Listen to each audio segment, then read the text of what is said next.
पश्चात तो गायक बन जाता है। हाँ तो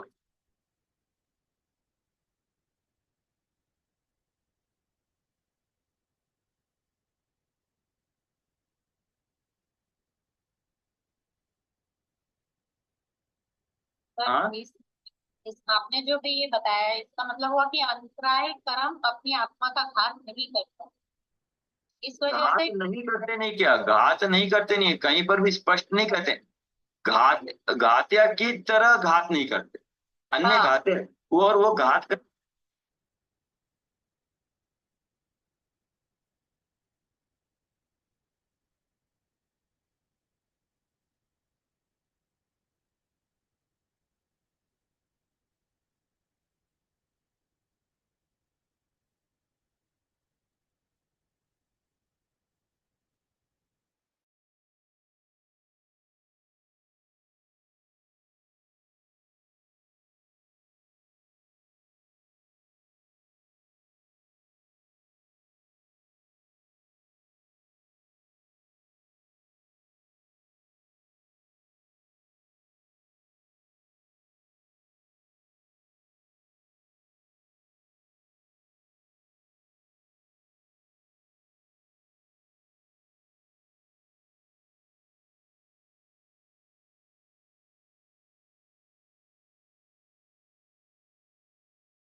जय जिनेन्द्र।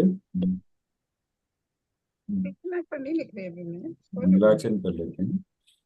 मंगलमय मंगल करण वीत राग विज्ञान, नमो ताहि जाते भय अरंताति महान।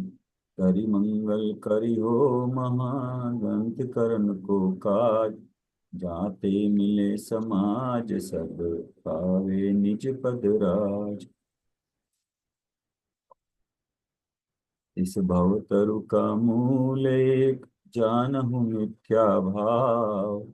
ताको करि निर्मूल अब, करिए मोक्ष उपाय।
जी जी सर, 1 मिनट में ज्वाइन करेंगे, ज्वाइन हाँ, कर। ठीक ठीक।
पेज 199 पे नीचे का, गाथा 73 का के नीचे। समस्त कारक चक्र प्रक्रियोत्तीर्ण निर्मलानुभूति मात्रत्वात् शुद्धा। गाथा 73 की टीका। अच्छा। समस्त ही कर्ता कर्म आदि कारकों के समूह की प्रक्रिया से पारंगत ऐसे निर्मल अनुभूति जो अभेद ज्ञान तन्मात्र है, उससे शुद्ध है। इसलिए ऐसे शुद्ध शब्द का अर्थ जानना। मोक्ष मार्ग प्रकाशक पेज 199, 200। तथा इसी प्रकार केवल शब्द का अर्थ जानना, जो पर भाव से भिन्न नि केवल आप ही, उसका नाम केवल है। इसी प्रकार अन्य यथार्थ अर्थ का अवधारण करना। ये आगे वाला इंपॉर्टेंट है। पर्याय अपेक्षा शुद्धपना मानने से तथा अपने की केवली मानने से महाविपरीतता होती है। इसलिए अपने को द्रव्य पर्याय रूप अवलोकन करना, द्रव्य से सामान्य स्वरूप अवलोकन करना, और पर्याय में अवस्था विशेष अवधारण करना। इस प्रकार चिंतन करने से सम्यक दृष्टि होता है, क्योंकि सच्चा अवलोकन किए बिना सम्यक दृष्टि नाम कैसे प्राप्त करें। वस्तु द्रव्य गुण पर्यायमयी है और द्रव्य गुण अलग होता है, पर्याय अलग होती है। तो द्रव्य से सामान्य स्वरूप, द्रव्य से शुद्ध कहने में आता है, सिद्ध समान है। द्रव्य से सामान्य स्वरूप अवलोकन करना, लेकिन पर्याय में भी शुद्ध मानना वो गलत है। पर्याय में अवस्था विशेष अवधारण करना, जो विशेष अवस्था मिली है कि मनुष्य पर्याय है तो मनुष्य पर्याय धारण करना, मनुष्य पर्याय है तो सिद्ध अवस्था नहीं है। तो उससे क्लियर हो जाएगा। तो ये मेन पॉइंट, इसका करेक्ट पॉइंट ये है। इस प्रकार चिंतन करने से सम्यक दृष्टि होता है, क्योंकि सच्चा अवलोकन किए बिना सम्यक दृष्टि नाम कैसे प्राप्त करें। निश्चयाभासी की स्वच्छंदता और उसका निषेध। हाँ, पढ़ेंगे विनीता जी आगे। निश्चयाभासी की स्वच्छंदता और उसका निषेध। आवाज आ रही सर? हाँ, आवाज आ रही है। तथा मोक्ष मार्ग तो रागादिक मिटाने का श्रद्धा ज्ञान आचरण करना है, वह तो विचार ही नहीं है। अपने शुद्ध अनुभव में ही अपने को सम्यक दृष्टि मानकर अन्य सर्व साधनों का निषेध करता है। हाँ, मोक्षमार्ग प्रकाशक पेज 200 पे है, निश्चयाभासी की स्वच्छंदता और उसका निषेध। हम अभी निश्चयाभासी के बारे में पढ़ रहे हैं ना, जिसको निश्चय से ही अपने आप को मान बैठा, उसकी क्या गलती हो रही है। तो मोक्ष मार्ग तो रागादिक मिटाने का श्रद्धा ज्ञान आचरण करना है, वह तो विचार ही नहीं है। अपने शुद्ध अनुभव में ही अपने को सम्यक दृष्टि मानकर अन्य सर्व साधनों का निषेध करता है। शास्त्राभ्यास करना निरर्थक बतलाता है। द्रव्यादिक के तथा गुणस्थान मार्गणा त्रिलोकादिक के विचारों को विकल्प ठहराता है। तपश्चरण करने को वृथा क्लेश करना मानता है। व्रताधिक धारण करने को बंधन में पड़ना ठहराता है। पूजन आदि कार्यों को शुभास्त्र जानकर हेय प्ररूपित करता है। इत्यादि सर्व साधनों को उठाकर प्रमादी होकर परिणमित होता है। मतलब द्रव्यानुयोग से अपने आप को माना है, तो बट कर्णानुयोग का जो के अपेक्षा से, चरणानुयोग की अपेक्षा से कुछ फॉलो नहीं करता है। शास्त्र अभ्यास करना निरर्थक बतलाता है, और शास्त्र अभ्यास नहीं करेगा तो सच्चा ज्ञान कहाँ से प्राप्त होगा, फिर चर्चा कहाँ से करेगा, अपनी शंकाएं कहाँ से दूर करेगा, क्योंकि ज्ञान तो क्षेपक्षम ही है। फिर द्रव्य आदि के तथा गुण स्थान मार्ग। अब गुण स्थान तो तराजू है तोलने के लिए, अपने क्या अवस्था है, और अगर गुण स्थान नहीं जानेंगे तो फिर सच्ची अवस्था कैसे जानेंगे। मार्गना स्थान, तो जीव कहाँ कहाँ पर किस अवस्था में पाया जाता है। त्रिलोक आदि के विचार को, त्रिलोक आदि में ऊर्ध्वलोक मध्यलोक जो भूगोल है, उसको विचार को विकल्प ठहराता है, बोले ऐसे विकल्प मत करो। और इतना तो ये स्वाध्याय की अपेक्षा से हुआ। तपश्चरण करने को वृथा क्लेश करना मानता है, मतलब उसके जो भाव है वो बता रहे हैं। व्रतादि धारण करने को बंद में पड़ना ठहराता है।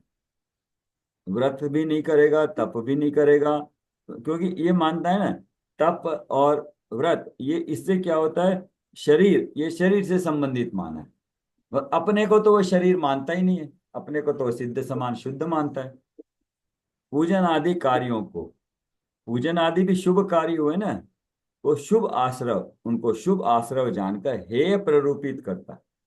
क्योंकि अपने आप को शुद्ध स्वरूप जानता है तो शुभ क्रिया भी नहीं करेगा वो। इत्यादि सर्व साधनों को उठाकर प्रमादी होकर परिणमित होता है। कह तो रहा है, ठीक है वो कहा है, लेकिन अगर वास्तव में देखा जाए तो वो प्रमादी हो रहा है, प्रमादी होकर परिणमित होता है। अपने आप को उसको पता नहीं चल रहा है, लेकिन हो प्रमादी रहा है, घोर पाप ही कर रहा है। ठीक है। यदि शास्त्राभ्यास निरर्थक हो तो मुनियों के भी तो ध्यान और अध्ययन दो ही कार्य मुख्य हैं। ध्यान में उपयोग न लगे तब अध्ययन ही में उपयोग को लगाते हैं। बीच में अन्य स्थान उपयोग लगाने योग्य नहीं है।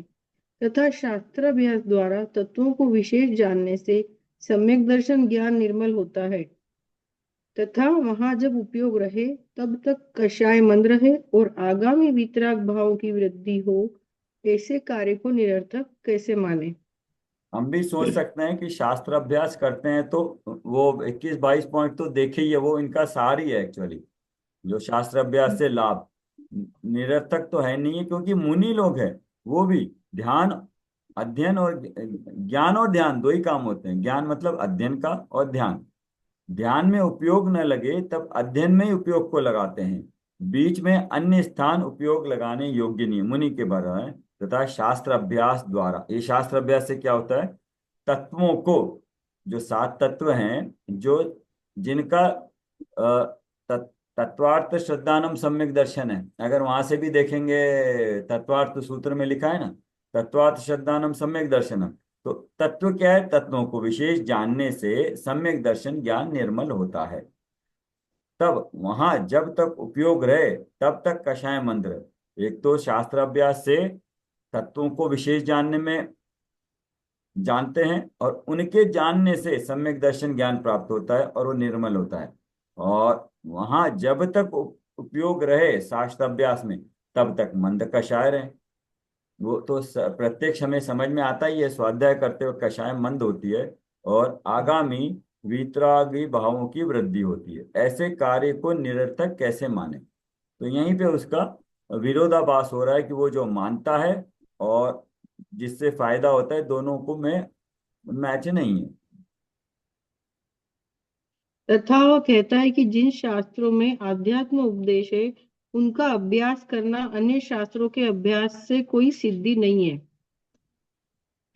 उससे कहते हैं, यदि तेरे सच्ची दृष्टि हुई है तो सभी जैन शास्त्र कार्यकारी है।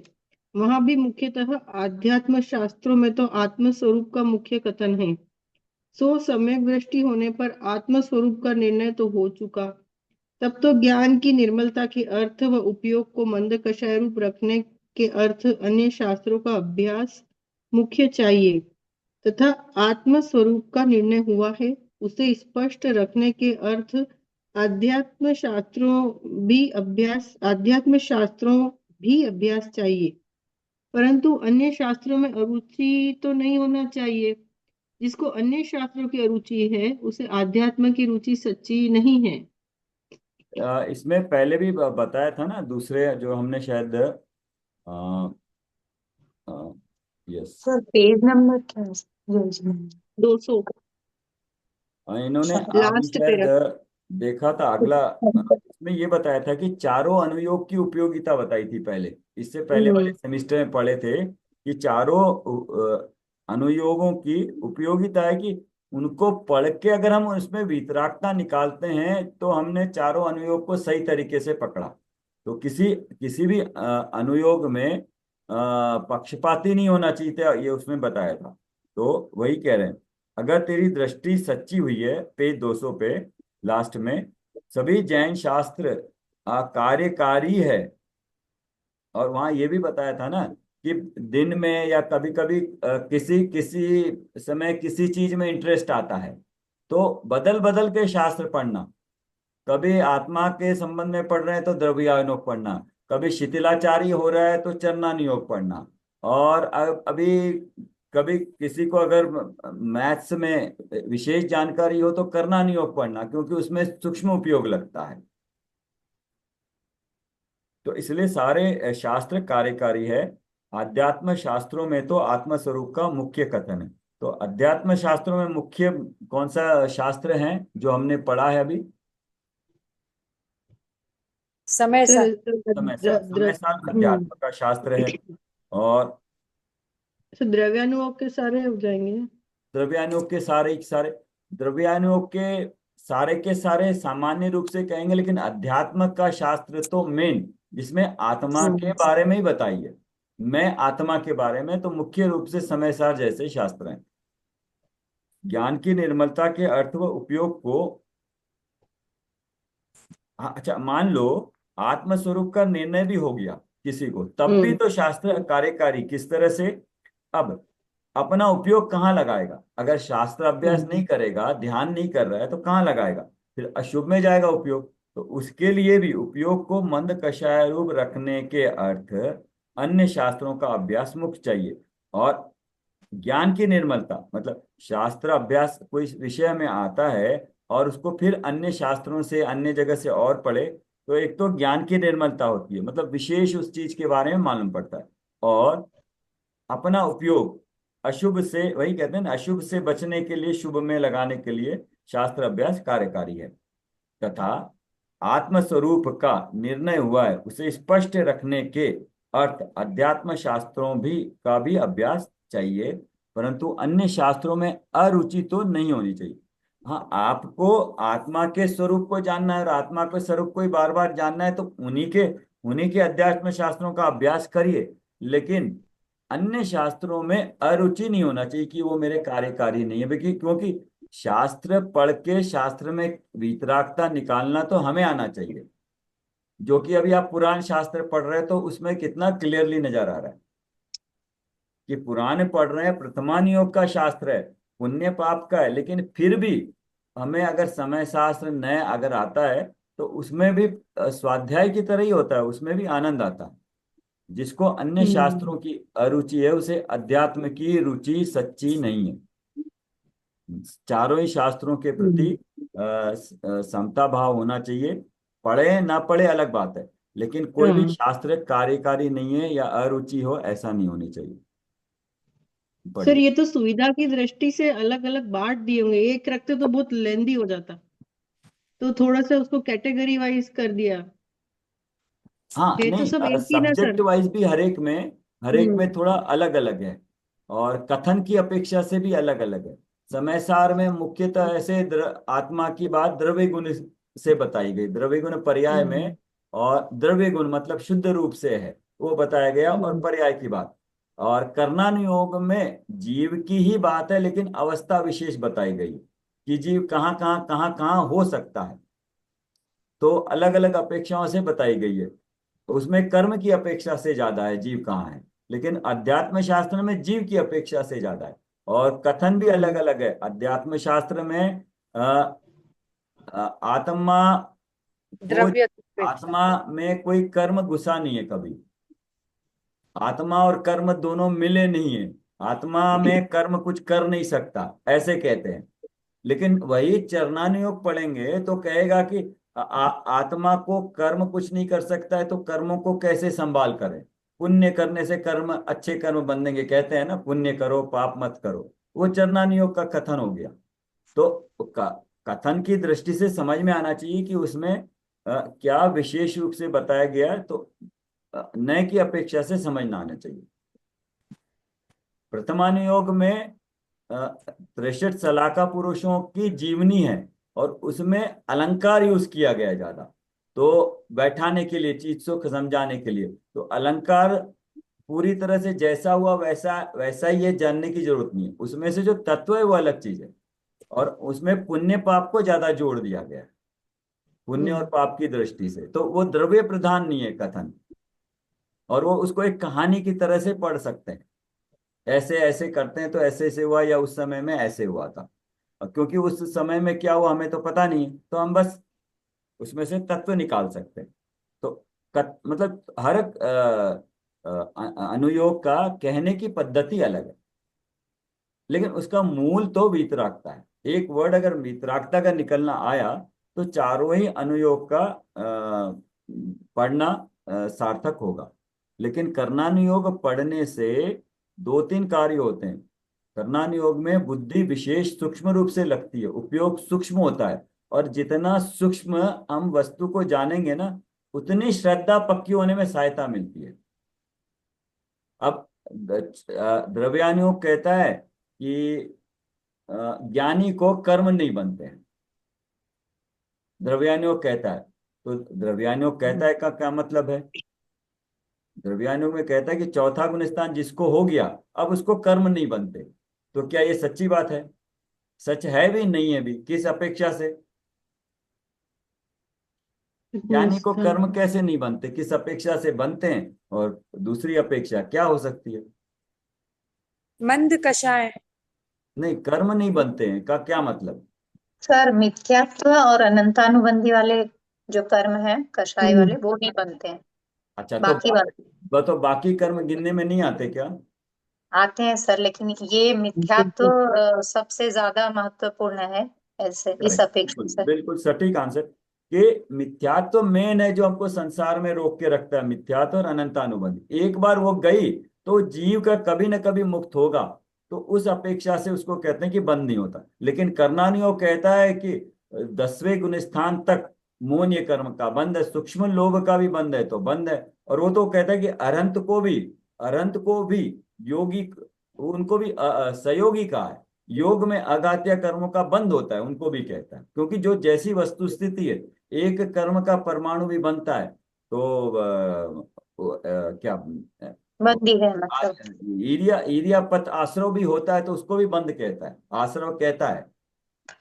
वो देखा था ना कौन से उनको 11 10वें गुणस्थान 11 12 में इरियापत आश्रव होता है, ताता वेदनीय का इरियापत आश्रव होता है, तो वो भी वहां पे गिनता है। तो कहने की अपेक्षा है, अब एक जीव है जिसको दोनों की अपेक्षा नहीं पता, वो कहेगा कि वो वहां तो समय सार में कहते हैं कि ज्ञानी को कर्म नहीं बनते, और करना नहीं, वो कहता है कि ज्ञानी के वीतरागी होने के बाद भी कर्म बनते हैं। तो बात तो सही गई है, सही कही गई है, लेकिन समझने का अंदाज हमें आना चाहिए वो नए की अपेक्षा से। ये फर्क पड़ता है नयों में, ये अनुयोग में पढ़ते वक्त ये ध्यान रखना पड़ता है। पढ़िए आगे। जैसे जिसके विषयासक्त पना हो, वह विषयासक्त पुरुषों की कथा भी रुचि पूर्वक सुने, वह विषय के विशेष को भी जाने, वह विषय के आचरण में जो साधन हो उन्हें भी हितरूप माने, वह विषय के स्वरूप को भी पहचाने। उसी प्रकार जिसके आत्मरुचि हुई हो, वह आत्मरुचि के धारक तीर्थंकर आदि के पुराणों को भी जाने, तथा आत्मा के विशेष जानने के लिए गुणस्थान आदि को भी जाने, तथा आत्म आचरण में जो व्रताधिक साधन हैं उनको भी हितरूप माने, तथा आत्मा के स्वरूप को भी पहचाने। इसलिए चारों ही अनुयोग कार्यकारी हैं। हाँ, इसमें कितना फाइन हम्म बता दिया है ना।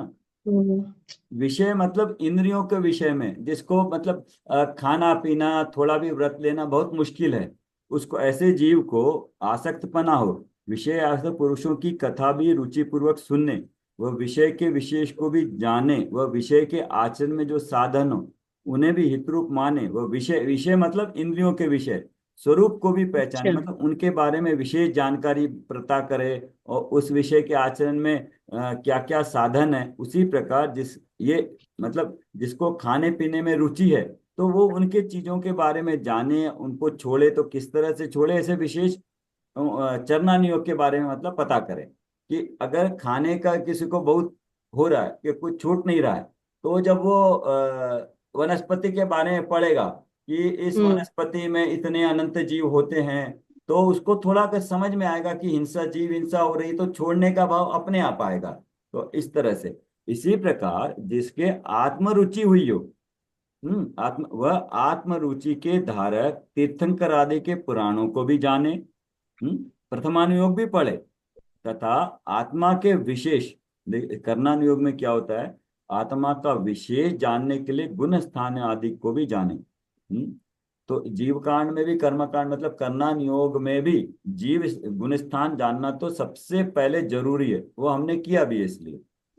तथा आत्म आचरण में व्रताधिक साधन है, आचरण में व्रताधिक साधन है, उनको भी हितरूप मान, का आत्मा के स्वरूप को भी पहचाने। इसलिए चारों ही अनुयोग कार्यकारी, आत्मा से संबंधित है द्रव्यानुयोग, और व्रतादि का चरणानुयोग, बाकी कर्णानुयोग से गुणस्थान आदि कर्णानुयोग, और प्रथमानुयोग से तीर्थंकर आदि के चरित्र को जानने के लिए प्रथमानुयोग पुराण।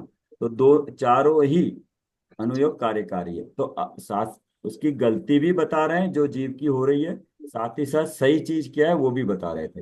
तो 200 में, अभी जो लेट ज्वाइन किया देखना, 200 में सेकंड पैरा में सेकंड लाइन, सही चीज क्या है, द्रव्य से सामान्य रूप अवलोकन करना, पर्याय अपेक्षा शुद्धपना मानने से तथा अपने को केवली मानने से महाविपरीतता होती है। इसलिए अपने को द्रव्य पर्याय रूप अवलोकन करना, द्रव्य गुण पर्याय से अपने को सही सही जानना, द्रव्य से सामान्य स्वरूप अवलोकन करना, और पर्याय में अवस्था विशेष अवधारण करना।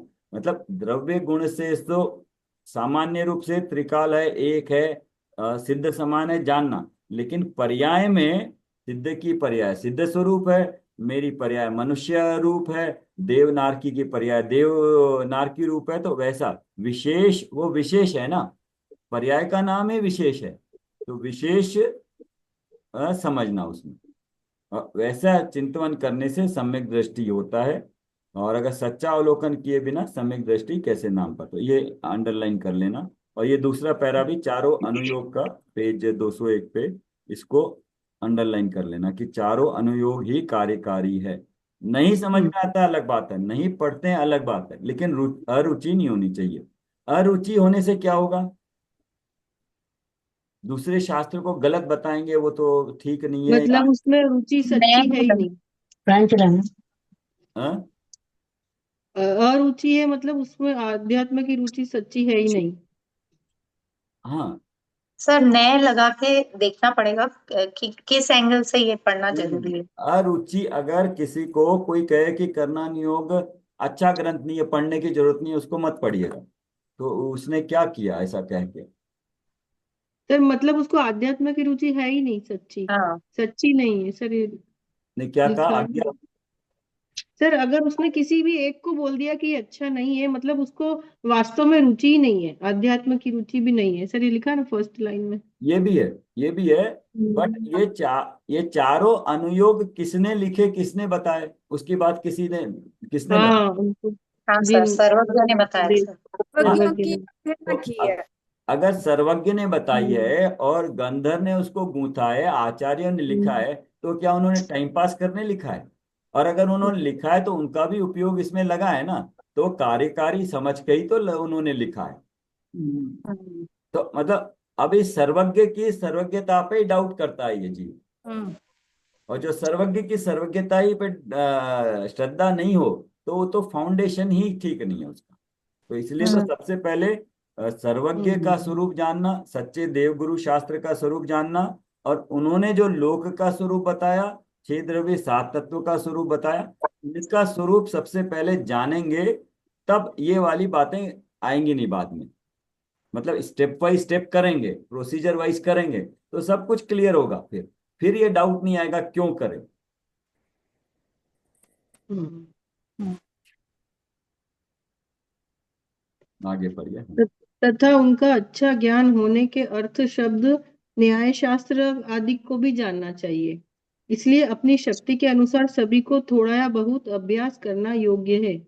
हाँ, ये शब्द न्याय शास्त्रादिक, जैसे अभी कहते हैं ना, संस्कृत अगर भाषा सीखी हो तो वो भी हेल्प करता है। और न्याय शास्त्र ये हम जो है अभी पढ़ेंगे, 5वें सेमेस्टर में पढ़ेंगे। न्याय न्याय का ग्रंथ जो बेसिक मूल ग्रंथ है, क्या नाम है उसका, वो अ, नाम याद नहीं आ रहा है, वो परीक्षा मुख, परीक्षा मुख। परीक्षा मुख ग्रंथ है, वो हम पढ़ेंगे। वो बेसिकली न्याय शास्त्र का ही है। बट हम जब हम बालबोध और वीतराग विज्ञान पढ़ लिए ना, तो क्या हुआ, ये शास्त्र तो प्रॉपर शास्त्र है, लेकिन विद्वानों ने बालबोध वीतराग विज्ञान में हमको उन्हीं की चीजें सिंपल रूप में बना के दे दी है। द्रव्य के बारे में, 7 तत्वों के बारे में, 7 तत्वों के संबंधी भूल, मतलब उसमें बहुत कुछ आ गया। 4 अभाव है, ये चीजें हमें बता दी है, 4 अभाव बता दिए। तो ये न्याय शास्त्र में जो दिया है वो कोई अलग नहीं है, उसी को सिंपल बना के विद्वानों ने, और जो कि हमने पढ़ा भी है। हम्म। 4 अभाव जैसे है ना, वो वाले टॉपिक्स हमने पढ़े भी हैं। तो जब ये पढ़ेंगे तो थोड़ा और क्लियर हो जाएगा, मतलब ये फिर कि ओरिजिनल शास्त्र से पढ़ा है ऐसे लगेगा फिर।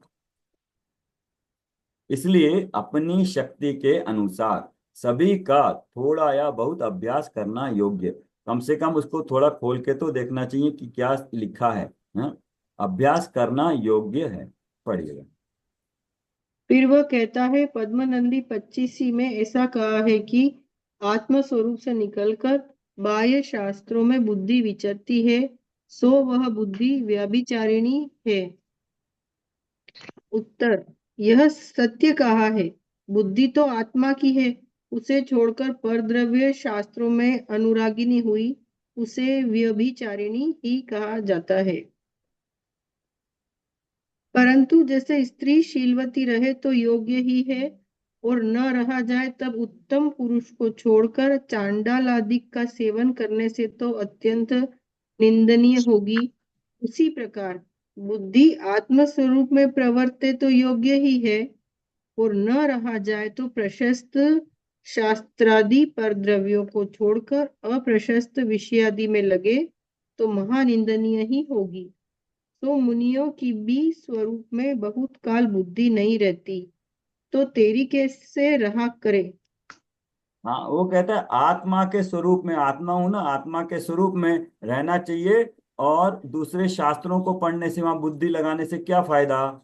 मतलब आत्मा स्वरूप में रहना चाहिए, आत्मा के स्वरूप में। तो उसको कहते हैं कि मुनियों को भी स्वरूप में बहुत काल बुद्धि नहीं रहती, जिन्होंने पूरा परिग्रह छोड़ दिया है, पूरे अपने स्वरूप का ध्यान करने के लिए सब कुछ छोड़ के बिना परिग्रह के बाह्य रहते हैं, बाह्य में रहते हैं, संसार में नहीं रहते हैं। उनको भी आत्मा में ध्यान नहीं लगता है 24 घंटे। तो तुम तो संसारी हो, तो तू कैसे रहेगा। और अगर बुद्धि आत्म स्वरूप में प्रवर्तित तो योग्य ही है, करना तो काम तो वही है। 24 घंटे अगर ध्यान कर सकते हो तो अपने ध्यान आत्मा में रहो, मत निकलो बाहर। लेकिन ये ऐसा प्रैक्टिकली होता नहीं है। और ना रहा जाए, हाँ, अगर नहीं रहा जा रहा है तो पढ़ो कुछ। अगर पढ़ोगे नहीं, मतलब स्वाध्याय नहीं करोगे, प्रशस्त शास्त्र आदि पर द्रव्यों को छोड़कर, शास्त्र में 6 द्रव्य 7 तत्वों का दिया है, तो उसमें आत्मा के अलावा पर द्रव्यों को भी दिया है ना। तो पर द्रव्यों को भी तो जानना जरूरी है। क्यों जानना जरूरी है। पर द्रव्य को पर मानकर छोड़ने के लिए पर द्रव्य को जानना जरूरी है। अब पर द्रव्य को पर नहीं माने, उसके बारे में ज्ञान नहीं हुआ, और अज्ञानता से पर द्रव्य को ही हम मान लिया, शरीर को ही शरीर पर द्रव्य है, और मालूम नहीं है पर द्रव्य क्या है, तो उसको छोड़ेंगे कैसे। पर द्रव्य को ही अपना मान लेंगे। तो पर द्रव्यों को छोड़कर अप्रशस्त विषय आदि में लगे। अब स्वाध्याय में नहीं करेगा, तो अगर स्वाध्याय नहीं कर रहे होते, अपना सोचेगा क्या कर रहे होते हम। अपने आप या तो पढ़ रहे होते, पढ़ने में कितनी रुचि लगती है अपने में, और किस उसमें कितनी तन्मयता होती। नहीं कर रहे तो कुछ ना कुछ विषय आदि कार्य में लगे होते, अधिकतर ये संभावना होती। तो स्वाध्याय करने से एटलीस्ट प्रशस्त शास्त्र आदि पुण्य कर्म का तो बंद हो रहा है उसके निमित्त। पुण्य कर्म बांधना लक्ष्य नहीं है, लेकिन शास्त्र आदि पढ़ने से पुण्य कर्म तो बनता ही है। तो अशुभ से बचेगा ना, छोड़कर अप्रशस्त विषय आदि में लगे, क्योंकि पांचों इंद्रियों के विषय में तन्मयता पाप रूपी है। वो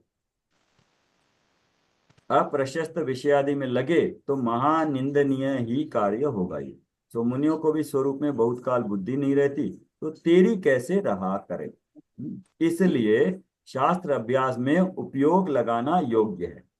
तो यहाँ पर इतना इसका वर्णन कर दिया, और जो पॉइंट वाइज दिया था गुणस्थान की बुक में, सबसे पहले पेज पे 22 पॉइंट दिए थे, याद है राखी जी। शास्त्र अभ्यास के फायदे करके लिख दिया था वो। हाँ सर। तो अभी यहाँ पे सबका डिटेल दे दिया है। ठीक है, पढ़ेंगे, आप आगे पढ़िए। हाँ सर। तथा यदि द्रव्यार्थिक के और गुणस्थान आदि के विचारों को विकल्प ठहराता है, सो विकल्प तो है, परंतु निर्विकल्प उपयोग ना रहे, तब इन विकल्पों को ना करे तो अन्य विकल्प होंगे, वे बहुत रागाधिक गर्वित होते हैं। तथा निर्विकल्प दशा सदा रहती नहीं है, क्योंकि छद्मस्त का उपयोग एक रूप उत्कृष्ट रहे तो अंतर्मुक्त रहता है। क्या बताया। द्रव्य आदि के, द्रव्य गुण पर्याय के और गुण स्थान आदि के, गुणस्थान मार्गना स्थान, ये 14 मार्गना स्थान है।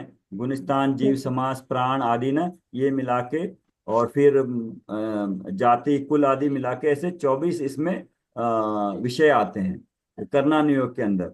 इनके बारे में जो विचार करते हैं विकल्प ठहराता है। विकल्प तो है। क्यों विकल्प है ये।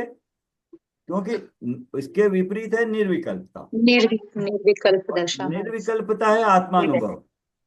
और अगर आत्मानुभव नहीं है और बाह्य में कोई भी कार्य, विकल्प है। अब विकल्पों में या तो शास्त्र अभ्यास रूप या शुभ रूप विकल्प करे, या अशुभ रूप विषयों में प्रवृत्ति करे, तो दोनों में कौन सा बेटर है? शुभ वाला।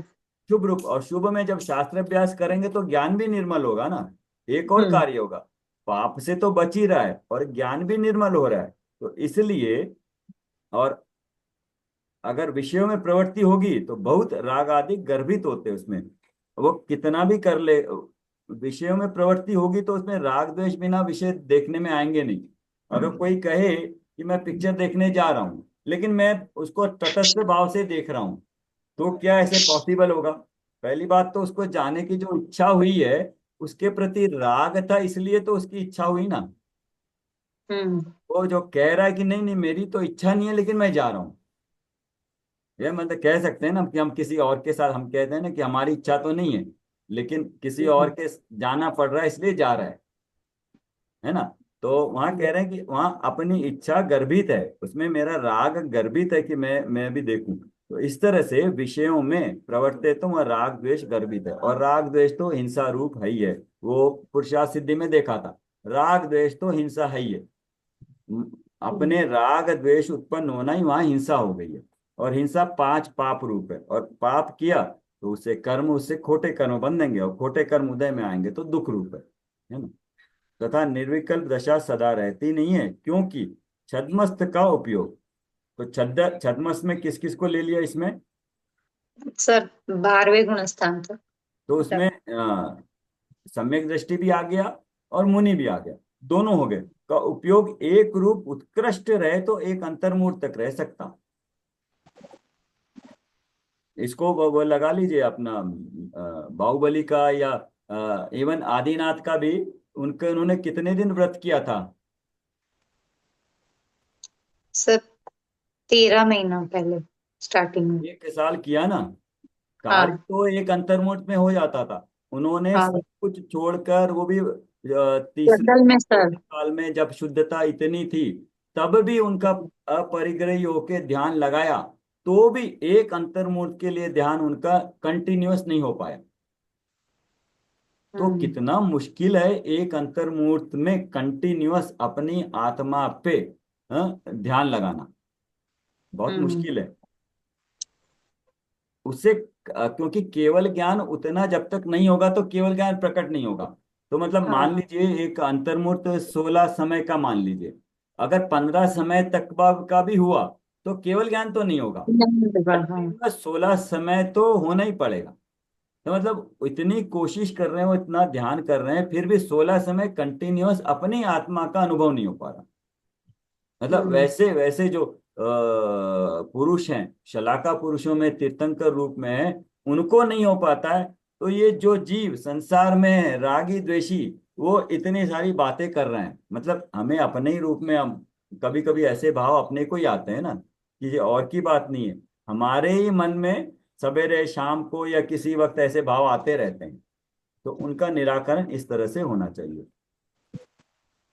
बढ़िया। तथा तथा तू कहेगा कि मैं आत्म स्वरूप ही का चिंतन अनेक प्रकार किया करूंगा। सो सामान्य चिंतन में तो अनेक प्रकार बनते नहीं है, और विशेष करेगा तो द्रव्य गुण पर्याय गुणस्थान मार्गणा शुद्ध अशुद्ध अवस्था इत्यादि विचार होगा। इसका क्या मतलब हुआ? मतलब मैं खाली आत्म स्वरूप का ही चिंतन करूंगा हाँ, अनेक प्रकार से, तो अनेक प्रकार से तो होगा नहीं, वो तो मतलब विशेष प्रकार से ही होगा। वो तो सामान्य प्रकार से चिंतन करेंगे तो ही आत्म स्वरूप का चिंतन होगा। वो अनेक प्रकार से आत्मचिंतन का स्वरूप बनता नहीं है। नहीं क्यों नहीं बनता है? आत्मस्वरूप का अनेक प्रकार से क्यों नहीं बनता है?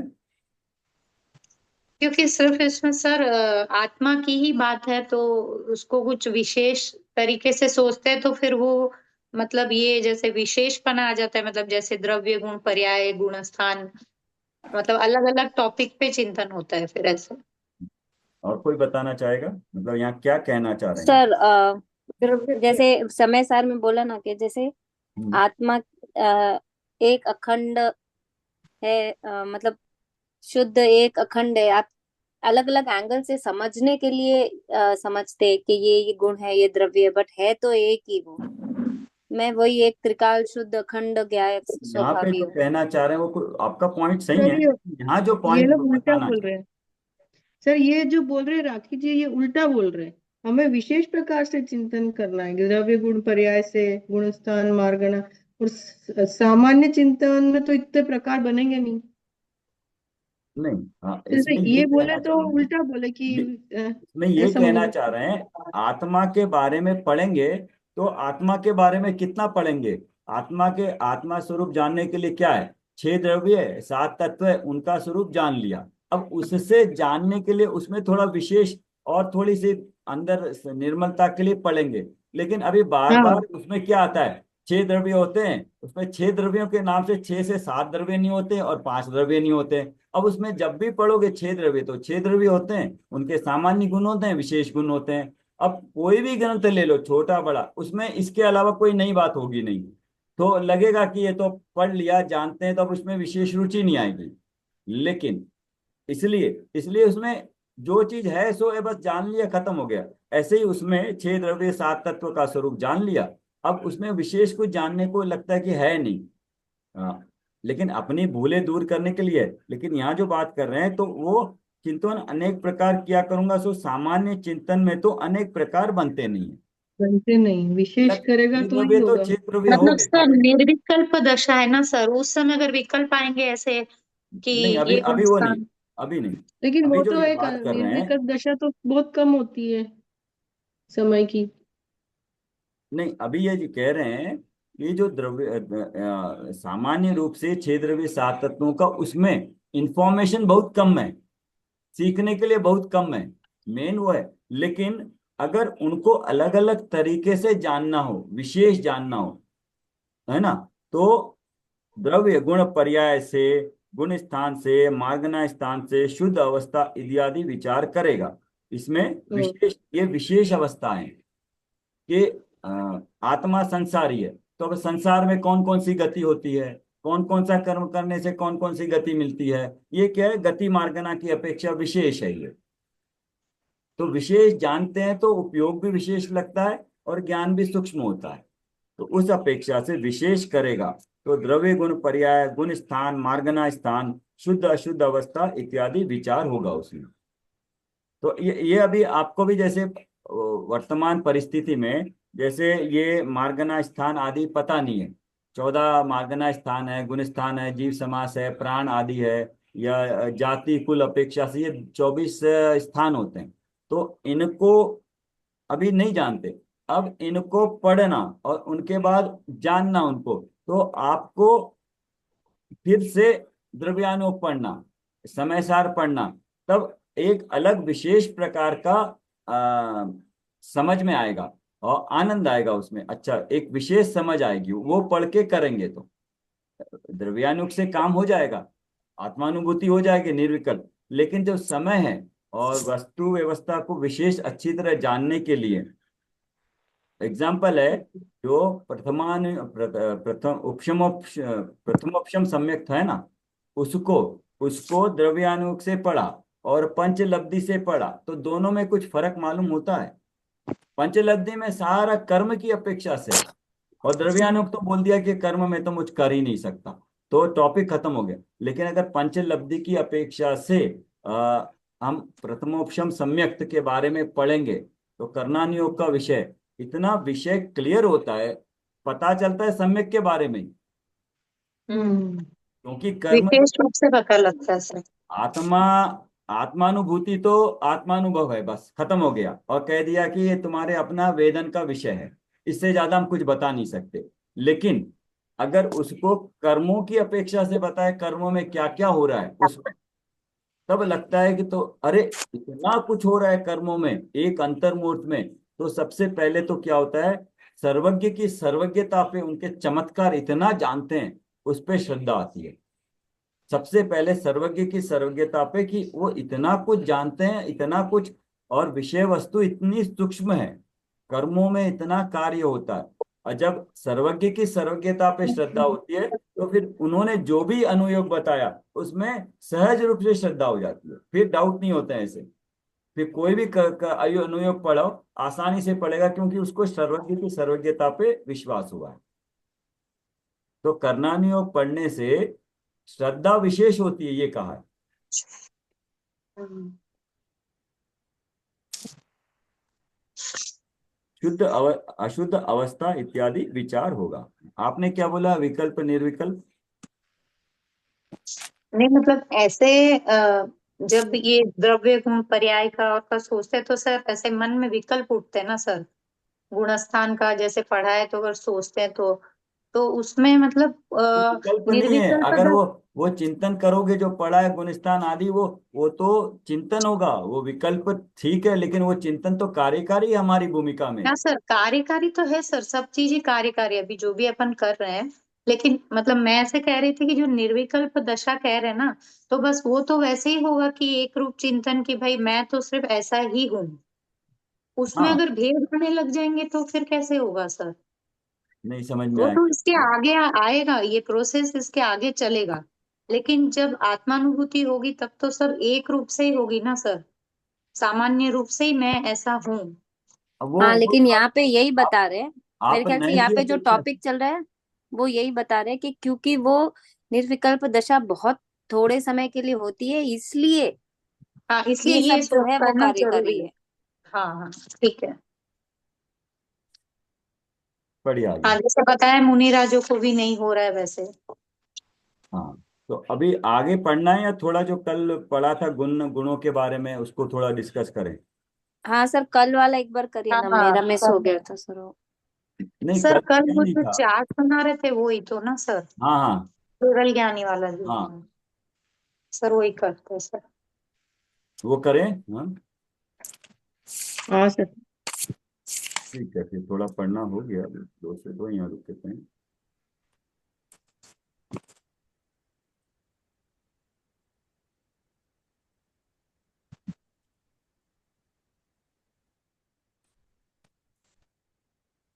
सर अगर कुछ करवाएं कल हाँ, राइटिंग तो एक बार बोलिएगा ना, क्योंकि मैंने नहीं किया था। क्या चार्ट तो शेयर किए थे? नहीं शेयर कुछ नहीं किए थे कल, ऐसे ही सर पूछ रहे थे भी बताएंगे, अभी किया सर ने। अच्छा। तो ये चार्ट दिख रहा है, रफ है थोड़ा, इसमें करेक्शंस भी है, मैं बताता रहूंगा, लेकिन पता चलेगा। थोड़ा सा कोशिश करिए समझाने के लिए। तो सर इस वो जागृत अवस्था मिटा क्यों दिया? क्या चीज? सर दर्शन के बाद वो जागृत अवस्था लिखा हुआ था वहां। नहीं, लिखा है नीचे में। या तो ये पहले का है या बाद में दो तीन बनाया होगा, तो वहां एक्चुअली चक्षु दर्शन, अचक्षु दर्शन, अवधि दर्शन, केवल दर्शन होना चाहिए, वही मैं कहा ना। तो मैं उसको बता दूंगा आपको, ध्यान रखना, वो लिख लेंगे।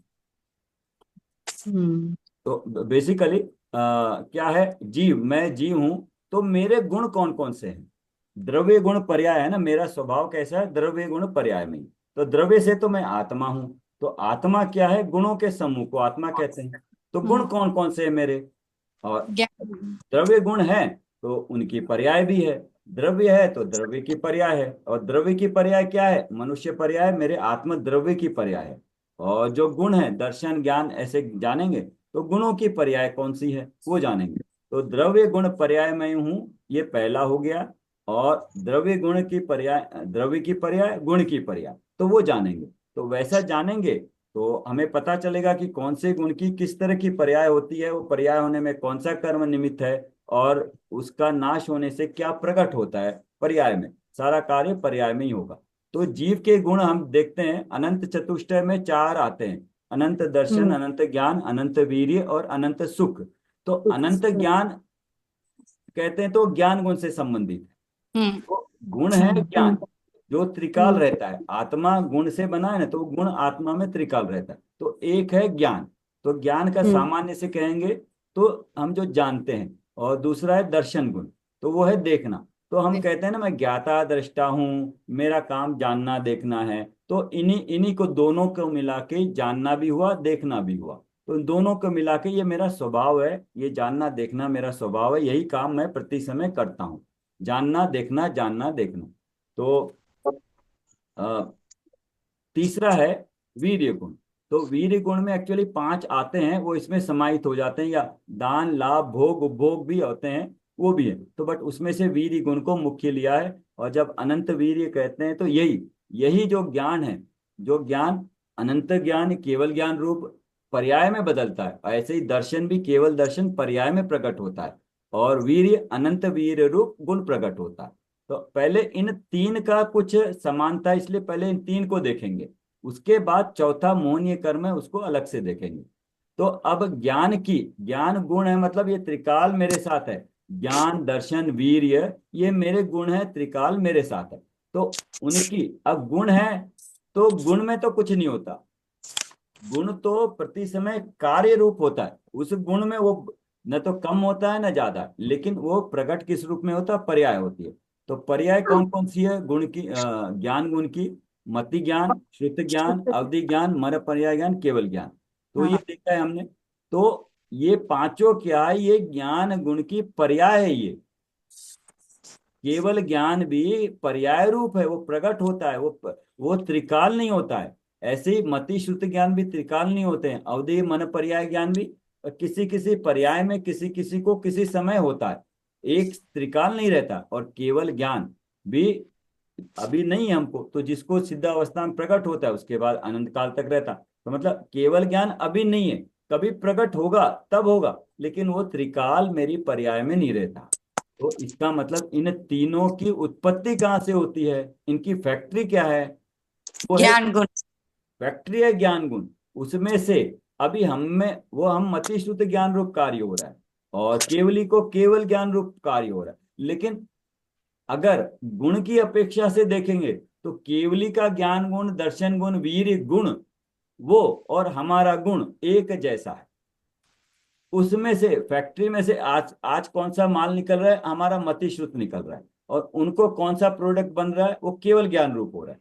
तो पर्याय रूप अलग अलग है उनका और हमारा, लेकिन द्रव्य अपेक्षा से, ज्ञान और दर्शन गुण की अपेक्षा से, वीर्य गुण की अपेक्षा से मैं सिद्ध समान हूं। मतलब ये कॉलम हमारा बराबर है, लेकिन पर्याय अपेक्षा से तो गलती कहाँ हो रही है इस जीव की? जो निश्चयवासी है वो सिर्फ इस चीज को देख रहा है, तो इस चीज को नहीं देख रहा है, गलती यहाँ हो रही है। तो देखना तो पूरा ही है ना, द्रव्य से गुण से पर्याय से पूरों को देखना है अपने आप को, तभी तो पता। सारी गलती पर्याय में ही होती है, और शुद्धता भी पर्याय में ही प्रकट होती है। द्रव्य गुण में तो कुछ नहीं होता है, चाहे प्रमत्त अवस्था हो चाहे अप्रमत्त अवस्था हो, इसलिए कुछ नहीं होता है। इसलिए हम अनादिकाल से इतने गतियों में घूमते हुए भी, अगर वही 10 गतियों का अपना चार्ट बनाया होगा तो उससे पता चलेगा कि अनादिकाल से नरक में घूमो, एक इंद्रिय में घूमो, निगोद में घूमो, या अच्छी से अच्छी गति देवगति पालो, मनुष्य गति पालो, या द्रव्य लिंग मुनिपना धारण कर लो, समोशरण में चले जाओ, तो भी मेरे गुण का कुछ भी नाश नहीं हुआ। न तो उसमें रत्ती भर कम हुआ, न एक रत्ती बढ़ा, जो जैसा है वैसा ही रहा। तो ये सारा क्या है, वो स्वभाव, वो अपना जो गुण है, वो उसकी वजह से ये तीनों ज्ञान दर्शन और वीर्य गुण। तो इसकी पर्याय ही मति श्रुत अवधि मन पर्याय ज्ञान हुई है। और दर्शन गुण की पर्याय होती है चक्षु दर्शन, अचक्षु दर्शन, अवधि दर्शन, केवल दर्शन। आप लिख लेना यहाँ पे। और उसमें ये तो दर्शन में हो गया, दर्शन में। और निद्राएं भी दर्शन में ही होती है, क्योंकि निद्रा होती है तो हमें वो देखने नहीं देती है। तो लेकिन ये जो 4 है और जो 5 निद्राएं, इनका थोड़ा सा डिवीजन करना दर्शन में भी, क्योंकि निद्राएं हैं वो कर्म रूप है, और मेरा किस अवस्था का घात करती है, जागृत अवस्था। अगर मेरे को नींद आ रही है तो मैं जाग नहीं रहा, इस अपेक्षा से उसको देखना। और यहाँ क्या है, चक्षु दर्शन है, सर मतलब मैं जो वंदना जी, प्रियंका जी, आप म्यूट कर लीजिए ना। 1 मिनट में सभी को म्यूट कर देता हूँ। जिसको बात करना हो तो फिर अपना अनम्यूट करके करना, जवाब देना। ठीक है, यहाँ तक क्लियर हुआ सबको? ज्ञान गुण सामान्य रूप सर से एक बार निद्रा आत्मा। का वापस बता दें। सर हाँ? निद्रा का एक बार वापस बता दीजिए ना। निद्रा का बताता हूँ। पहले हम्म। सामान्य रूप से जो ज्ञान है वो जाना है, वो ज्ञान है, त्रिकाल रहता है, उसमें कोई कम ज्यादा नहीं होता। और आत्मा ऐसे अनंत गुणों को धारण करे उसको आत्मा कहते हैं, वो मैं ऐसा हूं। यहाँ पे सारे गुण मेरे को बताने में नहीं आएंगे, ना कोई शास्त्र में मिलेंगे। वहां तो कुछ बोलेंगे 6 सामान्य गुण हैं, कुछ विशेष गुण हैं, और कुछ शक्ति रूप है 47 शक्तियां, बस इतने हैं। बट ओवरऑल कितने हैं? अनंत गुण है जिनको गिने नहीं जा सकते। उनमें से कुछ हमने लिए जो जरूरी है। तो ये पर्याय रूप हुए मति श्रुत अवधि मन पर्याय ज्ञान। अब और इनका चक्षु अचक्षु अवधि केवल, और इसमें दर्शन में ही एक जागृत अवस्था है, वो भी पर्याय रूप ही है। लेकिन अभी ये कर्म में देखेंगे निद्राएं, तो जागृत अवस्था रहना ये मेरा पर्याय रूप है। कौन सा? दर्शन गुण के अंदर ही लिया उसको। तो आप देखोगे 148 कर्म का जो चार्ट बनेगा, उसमें जो 47 प्रकृतियां हैं, उसमें उसमें ये वाली कर्म बताए जाएंगे। तो कर्म किसके? गुण गुण गुण है, तो उसकी पर्याय है। और पर्याय प्रकट क्यों नहीं हो पा रही है? मेरे को केवल ज्ञान क्यों नहीं है, अवधि ज्ञान क्यों नहीं है, मन पर्याय ज्ञान क्यों नहीं है, और मति श्रुत ज्ञान क्यों है? आपका मति श्रुत ज्ञान मेरे मति श्रुत ज्ञान से डिफरेंट क्यों है? जाति एक है, लेकिन मति श्रुत ज्ञान भी अलग अलग वैरायटी का है, कम ज्यादा टाइप। तो ये सब क्यों है? ये निमित्त रूप से उसके प्रति अपेक्षा से प्रतिपक्षी कर्म खड़े हैं। देखो, केवल ज्ञान क्यों नहीं हो रहा है?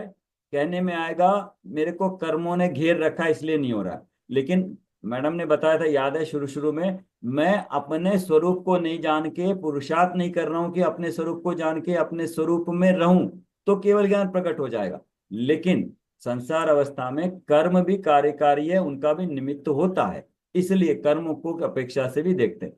मति ज्ञान का प्रतिपक्षी कर्म है मति ज्ञान आवरण, श्रुत ज्ञान का श्रुत ज्ञान का आवरण, अवधि ज्ञान का अवधि ज्ञान आवरण, मन पर्याय का मन पर्याय ज्ञान का आवरण है, केवल ज्ञान का केवल ज्ञान आवरण है। अब ये जो आवरण है, आवरण का क्या फंक्शन है? मति ज्ञान है, वो मेरे मति ज्ञान पे आवरण डालता है। लेकिन मति ज्ञान का आवरण 100% श्रुत ज्ञान पे आवरण 100% नहीं डाल सकता। अगर 100% मेरा मति ज्ञान कवर हो गया और श्रुत ज्ञान कवर हो गया, तो फिर क्या होगा? मैं तो जीव ही नहीं रहूंगा, क्योंकि जीव बिना ज्ञान नहीं रहता है। तो मिनिमम मति श्रुत ज्ञान का कितना भी आवरण हो 100% नहीं होता है। लेकिन अवधि ज्ञान का है क्या? हमें अवधि ज्ञान नहीं है, तो अवधि नहीं। ज्ञान का हमें 100% आवरण है। मन पर्याय ज्ञान का है क्या? नहीं है, तो मन पर्याय ज्ञान का 100% आवरण हो सकता है। और केवल ज्ञान आवरण का है, वो तो 100% है ही नहीं, तो उसका भी 100% आवरण। तो आवरण मति श्रुत ज्ञान आवरण होता है, लेकिन 100% मेरे ज्ञान को कवर नहीं करता। ये मतलब आवरण है, मतलब मेरे ज्ञान गुण को प्रकट नहीं होने दे रहे। जितनी क्षमता है केवल ज्ञान की, उतना आवरण प्रकट नहीं होने दे रहे, इनका कार्य ये है। ठीक है। अब उसके आगे देखते हैं, इसी से संबंधित 3 वर्ड होते हैं, औपशमिक, शापशमिक और क्षाई। ये होते हैं जीव के, होते हैं भाव, और कर्म में होते हैं क्षोपशमिक रूप, जो क्षोपशमिक अवस्था कहते हैं ना, ज्ञान का क्षोपशम है, तो मतलब कर्म का क्षोपशम है और मेरा क्षोपशमिक भाव है। तो औपशमिक भाव ज्ञान में नहीं होता है, ज्ञान गुण में या ज्ञान की पर्याय में औपशमिक भाव नहीं होता है, ज्ञान में क्षौपशमिक भाव होता है। और कौन से सर गुण इसका? एक बार रिपीट करिए ना सर। शैक्षणिक भाव आपने बोला कर्म में होता है, कर्म का और शैवक्षम और हाँ शैवक्षम भाव। भाव कहेंगे तो जीव में होता है, क्षौपशमिक कर्म अवस्था कहेंगे, दोनों से कहने में आता है। क्षोपशम हाँ कर्म का क्षोपशम कर्म में होता है। जब कर्म का क्षोपशम होता है, तो मेरे को जो भाव होता है उसको क्षौपशमिक भाव कहेंगे। हाँ कर्मों में उपशम देखेंगे ना, तो कर्मों हाँ में सर। उपशम होता है, कर्म दब जाते हैं, तो मेरा जो भाव होता है वो औपशमिक भाव होता है। औपशमिक सम्यक्त क्या है? मेरा औपशमिक भाव है ना वो। लेकिन हम्म। उस वक्त कर्म क्या है? उनका कर्मों का दबा होना, वो औपशमिक दशा कर्मों की है। कर्मों का उपशम होना और मेरे भाव में औपशमिक भाव होना, दोनों अपेक्षाओं से कहे जाएंगे, दोनों कार्य और होते सर हैं। यहाँ पे दोनों ही पकड़ना है क्या सर? ऑप्शन का मतलब? जब हम जब हम निमित्त कहेंगे, तो निमित्त कहते ही मतलब कोई कार्य हुआ, मतलब कार्य हुआ तो कोई निमित्त था। तो आप पूछोगे ना, फिर उपादान उपादान भी होना चाहिए जिसमें से कार्य हुआ। हम्म। तो ऐसे ही भाव है जीव का, तो कर्मों में क्या हुआ, कर्म में कुछ हुआ तो जीव में भी कुछ हुआ होगा, ऐसे समझना चाहिए। है? तो और तो औपशमिक भाव होता है, क्षापशमिक भाव होता है, क्षायिक भाव होता है। भाव तो पांच होते हैं, औदायिक भाव और परम पारिणामिक भाव। वो परम पारिणामिक भाव है जिसकी ओर दृष्टि करने से पर्याय में शुद्धता प्रकट होती है। और औदायिक भाव है जो जिस गति में होते हैं हमें औदायिक भाव होते हैं। औदायिक भाव मतलब कर्मों के उदय के कारण जो भाव हो रहे थे सभी को औदायिक भाव कहते हैं। लेकिन औपशमिक क्षापशमिक क्षायिक भाव है, ये धर्म रूप है, इनसे अच्छा होता है हमारा। लेकिन औदैहिक भाव से कुछ अच्छा नहीं होता। औदैहिक भाव मतलब क्या है, अब ये मनुष्य गति में है तो हमारे भाव कैसे होते हैं, मनुष्य के रूप के होते हैं। तो मन है अच्छे भाव करें, उपदेश सुने, ऐसे भाव होते हैं। वही हम अगर तिर्यंच गति में होंगे तो हम अपने को एक बार तिर्यंच सामने रख के देखो, तो अब हमको उस तिर्यंच गति में होते हुए अगर गाय हुए तो गाय होंगे तो गाय के भाव होंगे ना। हम सोचेंगे कि हम आज जैसे भाव वाले तब गाय बनेंगे, तब गाय वाले भाव मनुष्य वाले भाव करेंगे, ऐसा होगा क्या। तो जिस गति में जो भाव होने चाहिए वो जीव उस रूप भाव होते हैं, उनको औदैहिक भाव कहते हैं। कर्म के उदय के अनुसार जो भाव होते हैं वो औदैहिक भाव। उन दो भावों को यहाँ नहीं लिया। लेकिन ये औपशमिक क्षापशमिक क्षायिक भाव है। जब धर्म शुरू होता है तो उपशम होता है किसी में, या क्षोपशम होता है, या क्षायिक होता है। तो कौन सा पहले होता है, किसमें क्या होता है, उसके लिए यहाँ से पता चलेगा कि अब ये ज्ञान देखा, मति ज्ञान पर्याय देखा, प्रतिपक्षी कर्म देखा। ऐसे ही दर्शन मेरा गुण है, उसमें मति चक्षु दर्शन ये मेरी ज्ञान की पर्याय है, अचक्षु दर्शन ज्ञान की पर्याय है, दर्शन की अवधि दर्शन और केवल दर्शन। तो यहाँ चार तरह के हैं, वो आप लिख लेना। उनके अपोजिट में कर्म कौन सा है, प्रतिपक्षी कर्म चक्षु दर्शन आवरण, अचक्षु दर्शन आवरण, अवधि दर्शन आवरण, केवल दर्शन आवरण। तो ये प्रतिपक्षी कर्म है। और मेरी जागृत अवस्था भी होती है, दर्शन गुण के अंदर आती है जागृत अवस्था। तो वो जागृत अवस्था को घात कौन करता है, निद्रा। पांच तरह की निद्राएं पांच तरह से घात करती है, वो भी देखा है निद्राएं किस तरह की होती। एक होती है जो नींद में चलता है, एक होता है जिसको कहते हैं कुत्ते जैसी नींद, जरा सी आवाज आए तो वो चेतन जाता है। तो इतनी वैरायटी वाली निद्राएं होती है, उदाहरण से दिया है वो। तो पांच तरह की निद्राएं होती हैं। वो किसका घात करती हैं, ये कर्म का उदय है निद्राएं। वो मेरी जागृत अवस्था है, मतलब सोचने समझने की जो अवस्था है उसका घात करती है। अब सोचने समझने की अवस्था में मेरे देखने की अवस्था को चक्षु दर्शन आवरण।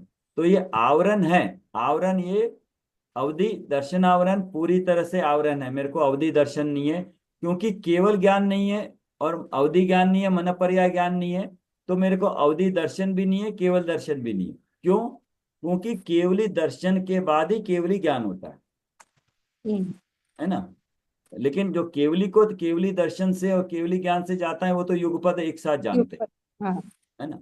तो मेरे को जो है दर्शन पहले होता है, ज्ञान बाद में होता है।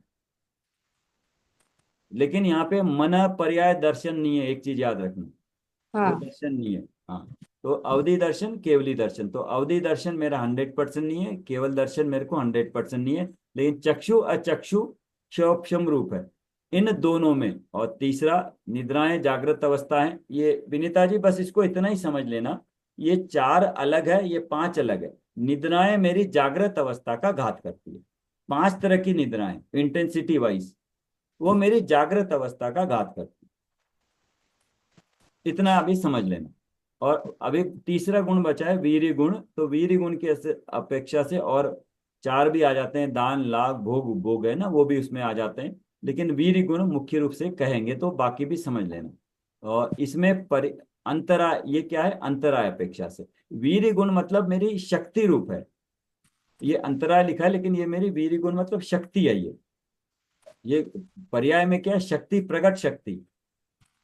शक्ति को प्रकट नहीं होने देना, वो वीर्य अंतराय, दान अंतराय, लाभ अंतराय, भोग अंतराय, उपभोग अंतराय। मतलब मैं शक्ति, केवल ज्ञान प्रकट करने की शक्ति मेरे को प्रकट नहीं है, लेकिन मति शुद्ध ज्ञान की शक्ति करने के लिए जो शक्ति चाहिए वो वीर्य अंतराय मुझे है। वीर्य अंतराय कर्म का क्षोक्षम है।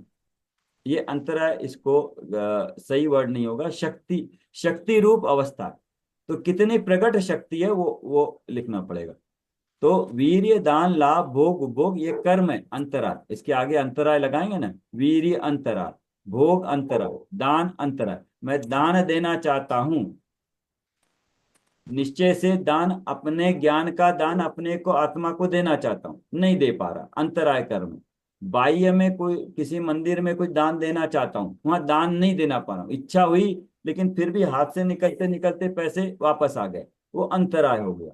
तो इस तरह से लाभ, भोग, उपभोग अंतराय के कारण वो कार्य में करने की शक्ति प्रकट रूप नहीं होती है। तो अब यहां तक ये जो तीन है, ये तीनों में उपशम नहीं होता। कहीं सुना है ज्ञान का उपशम होता है, दर्शन का उपशम, वीर्य गुण का उपशम होता है? तो उनमें उपशम नहीं होता, उनमें सीधा क्षोपशम होता। सर निद्राओं में नहीं होता क्षयोपशम? निद्राओं में उपशम नहीं होता है। निद्राओं में एक्चुअली क्या है, निद्राओं में इनमें कोई इनके खास मेरे को इंफॉर्मेशन नहीं है, तो आपका क्वेश्चन का जवाब एग्जैक्ट दे नहीं पाऊंगा, लेकिन उपशम नहीं होता। ये क्या है, निद्रा या तो निद्रा है तो जागृत अवस्था नहीं है उस अपेक्षा से। तो इसलिए उनका विशेष जानकारी मेरे को नहीं है और इसलिए मैं बता भी नहीं पाऊंगा, और ज्यादा कार्यकारी भी नहीं है वो, इसलिए उसको अभी बट उपशम नहीं होता। लेकिन निद्राओं का क्षय होता है। वो 8वें 9वें गुण स्थान में ना, जैसे श्रेणी चढ़ते हैं तो एक एक निद्रा का सत्ता से क्षय होता है। तो ऐसे उपशम, इनमें उपशम नहीं होता है, इनमें क्षोभशम होता है। क्षोभशम मतलब थोड़ा अपना ज्ञान प्रकट है और बाकी छुपा हुआ, इसको सामान्य रूप से क्षोभशम कहेंगे। तो मति ज्ञान का क्षोभशम होता है, श्रुत ज्ञान का क्षोभशम होता है, अवधि ज्ञान का क्षोभशम होता है, मन पर्याय ज्ञान का भी क्षोभशम होता है। केवल ज्ञान का क्षोभशम नहीं होता। अगर केवल ज्ञान का क्षोभशम होगा तो क्या होगा?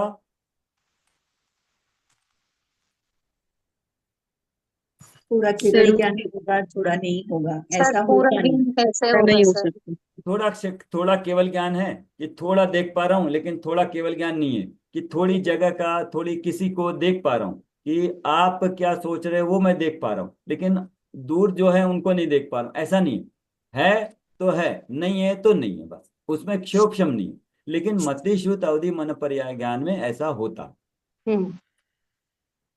और जब क्षोभशम ज्ञान है तो ये होता है, क्षोभशम ज्ञान 12वें गुण स्थान तक जो भी ज्ञान है वो सारा छद्मस्त रूप है। हमने देखा था ना, छद्मस्त ज्ञान वो सारा क्षोभशम रूप है, 12वें गुण स्थान तक क्षोभशम रूप है। लेकिन मति शुद्ध ज्ञान 1 से 12 गुण स्थान तक मिथ्यात्वी जीव को लेके मुनि को सबको ये होता है। अवधि ज्ञान जो है सो सिर्फ, अवधि ज्ञान मतलब सुअवधि ज्ञान, अवधि ज्ञान है मतलब सुअवधि ज्ञान, क्योंकि कुअवधि ज्ञान नारकियों को भी होता है मिथ्या दृष्टियों में, हाँ। तो इसलिए यहाँ अवधि मतलब सुअवधि। और मन पर्याय ज्ञान तो मुनियों को ही होता है, 6ठे गुणस्थान से ऊपर ही होता है। अवधि ज्ञान 4थे गुणस्थान सम्यक दृष्टि को ही होता है, और 12वें गुणस्थान तक हो सकता है। तो 1 से 12, 4 से 12, 6 से 12, तो हर जगह थोड़ी थोड़ी कुछ और, क्योंकि चार्ट में जिस समय बनाया था उसके बाद और चिंतन हुआ है, तो उसमें और इम्प्रूवमेंट की गुंजाइश है, करेक्शन की भी गुंजाइश है। तो यहाँ पे सर ये इसमें सुअवधि ज्ञान, 4 से 12 के ऊपर क्या लिखा है सर? ये 4 से 12 गुणस्थान है। सर उसके गुणस्थान, ऊपर क्या लिखा गुणस्थान भी साथ में क्षयोपशम। आ गया कि क्षोभशम ज्ञान 1 से 12 गुणस्थान में क्षोभशम ज्ञान होता है मति शुद्ध का। लेकिन अवधि हाँ। ज्ञान होता है वो 4थे गुणस्थान वाले को ही होता है, वो 12वें गुणस्थान तक हो सकता है। मन पर्याय ज्ञान सिर्फ मुनि अवस्था में ही होता है, वो 12वें गुणस्थान तक हो सकता है। इस हम्म। अपेक्षा से गुणस्थान भी इसमें आ गए, केवल ज्ञानावरण में क्षोभशम नहीं है। अब क्षायिक भाव जो होता है ना, तो क्षोभशम जब होता है तो हमारा जो ज्ञान का भाव है वो क्षायिक भाव है, कर्म में क्षोभशम हो रहा है, ऐसा कहने में आता है। लेकिन ज्ञान में, दर्शन में, वीर्य गुण में उपशम नहीं होता, ये तीनों में क्षोभशम होता है। मतलब थोड़ी शक्ति प्रकट है, बहुत ज्यादा छिपी हुई है। तो जो शक्ति प्रकट है वो मेरी अपनी है, इसलिए स्वभाव कहते हैं उसको। लड्डू का थोड़ा सा भी अंश खाया तो लड्डू का ही मीठापन आया, वो गुलाब जामुन का नहीं आया। अब पूरा लड्डू खाने को नहीं मिला अलग बात है, लेकिन स्वाद का जो लड्डू खाने का आया थोड़ा सा, वो लड्डू का स्वाद पूरा, जैसा लड्डू पूरा है वैसा स्वाद है। तो जो मेरा ज्ञान है ना, देखने का स्वभाव है, वो पूरा वैसा ही है जो सो केवली का हो, स्वभाव रूप बोलो। पर्याय में क्या देख रहे हैं अलग चीज है, लेकिन जो जानने देखने की क्षमता है वो सब में। और जब ये 12वें गुणस्थान के बाद क्षयोक्षम होता है, वो समाप्त होके 13वें गुणस्थान में केवल ज्ञान प्रकट होता है, वो क्षायिक ज्ञान है, क्षयोक्षम रूप है। और ऐसे ही केवल ज्ञान समाप्त, केवल दर्शन आवरण समाप्त होके केवल दर्शन प्रकट होता है, वो भी 13वें गुणस्थान से आगे सिद्धों तक रहता है। उसी को क्षायिक दर्शन कहते हैं और क्षायिक लब्धि कहते हैं। क्षायिक जीव को जो भाव होता है वो क्षायिक भाव होता है। मतलब क्षायिक भाव है तो अब कर्मों का उदय नहीं होगा, तो फिर से ये वाले भाव नहीं होंगे। ऐसे ही निद्राएं हैं, निद्राएं समाप्त हो जाती है, उनका सत्ता से समाप्त हो जाता है, क्षय हो जाता है उनका। और अंतराय कर्म का भी है पांचों का, उनका भी क्षयोक्षम चल रहा है। मतलब थोड़ी शक्ति हमें मिली है ना, मति शुद्ध ज्ञान मिला है, तो मति शुद्ध ज्ञान से काम करने की शक्ति वो हमें वीर्य गुण से मिल रही है। और जितना भी स्वाध्याय करके ये दान लाभ भोग उपभोग किसका, ज्ञान का कौन कर रहा है? मैं ही कर रहा हूं। किसको दे रहे हैं दान? दान हम अपने को ही दे रहे हैं। आप ज्ञान का दान किसको दे रहे हैं? और ज्ञान का लाभ कौन ले रहा है? मैं ही ले रहा हूं। दान को बार बार जान कौन रहा है? मैं ही, उपभोग मैं ही कर रहा हूं। तो उस अपेक्षा से लगाएंगे निश्चय से, तो दान का, दान लाभ भोग उपभोग क्षोक्षम रूप है, तो जितना भी है वो मेरा अपना है, वो भी 1 से 12। तो सारे क्षोक्षम रूप जो भाव है वो 1 से 12 गुणस्थन छद्मस्तों के क्षोक्षम रूप ही है। और ओनली केवल ज्ञानावरण केवल दर्शनावरण ये, इसमें क्षयोक्षम नहीं होता है। ये बाकी का जब क्षयोक्षम से क्षायिक भाव होता है तो केवल ज्ञान केवल दर्शन और अनंत अनंत दान अनंत लाभ अनंत भोग अनंत उपभोग अनंत वीर्य रूप प्रकट होते हैं। तो ये इनको लब्धि भी कहते हैं। 9 लब्धियों में ये 7 लब्धियां तो ये हुई है, लब्धि रूप भी कहते हैं। अब ये तो सारा स्वभाव का, सारा डिटेलिंग गड़बड़ और ज्यादा जानकारी ये प्रॉब्लम होती है हमारे मौन्य कर्म की अपेक्षा से। कर्म की अपेक्षा से मौन्य, हम कर्म मतलब पहले तीसरा कॉलम देखेंगे तो मिथ्या तो होता है, तो पर्याय में अश्रद्धान होता है। उल्टा जाते हैं थोड़ा, उसके बाद उधर से भी आएंगे। मिथ्यात्व का उदय है वो दर्शन मोहनीय का अंश है, मोहनीय में। तो अब हम बात कर रहे हैं ये चौथा जो गुण है यहाँ कट गया, वो मोहनीय कर्म की अपेक्षा से। तो मोहनीय कर्म में मेरा गुण कौन सा है? श्रद्धा गुण। आत्मा का गुण श्रद्धा है और दूसरा है वीतरागता। तो श्रद्धा गुण अभी क्या हो रहा है? पर्याय में अतत्व श्रद्धान हो रहा है या अश्रद्धान, उल्टा श्रद्धान हो रहा है। वो कार्य तो श्रद्धा गुण का ही है, लेकिन विभाव रूप है या उल्टा रूप। श्रद्धा गुण मेरा है, वो उसकी पर्याय में अभी अतत्व श्रद्धान है, उल्टी मान्यता है। और उसके अगेंस्ट में कर्म कौन सा है? मिथ्यात्व कर्म, दर्शन मोहनीय का पाठ। और दूसरा है चारित्र मोहनीय कर्म।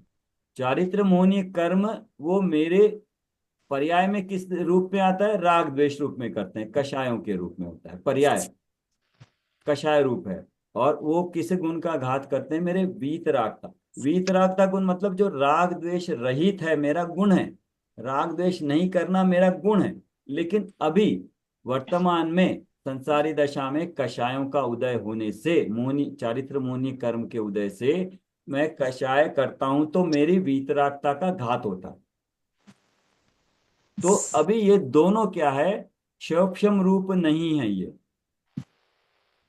ये दोनों विभाव रूप हैं। अभी ऐसी दशा को विभाव रूप है।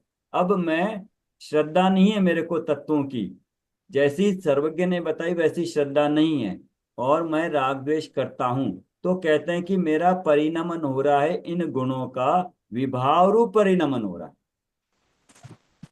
अब यहाँ पे एक क्षोक्षमिक वाला भाव नहीं कहेंगे जो ज्ञान दर्शन वीर्य में कहा था, मेरा श्रद्धा गुण क्षोक्षम रूप नहीं हो रहा है, ऐसा नहीं कहते हैं। ये विभाव कहते हैं, विभाव इसको कहने में आता है।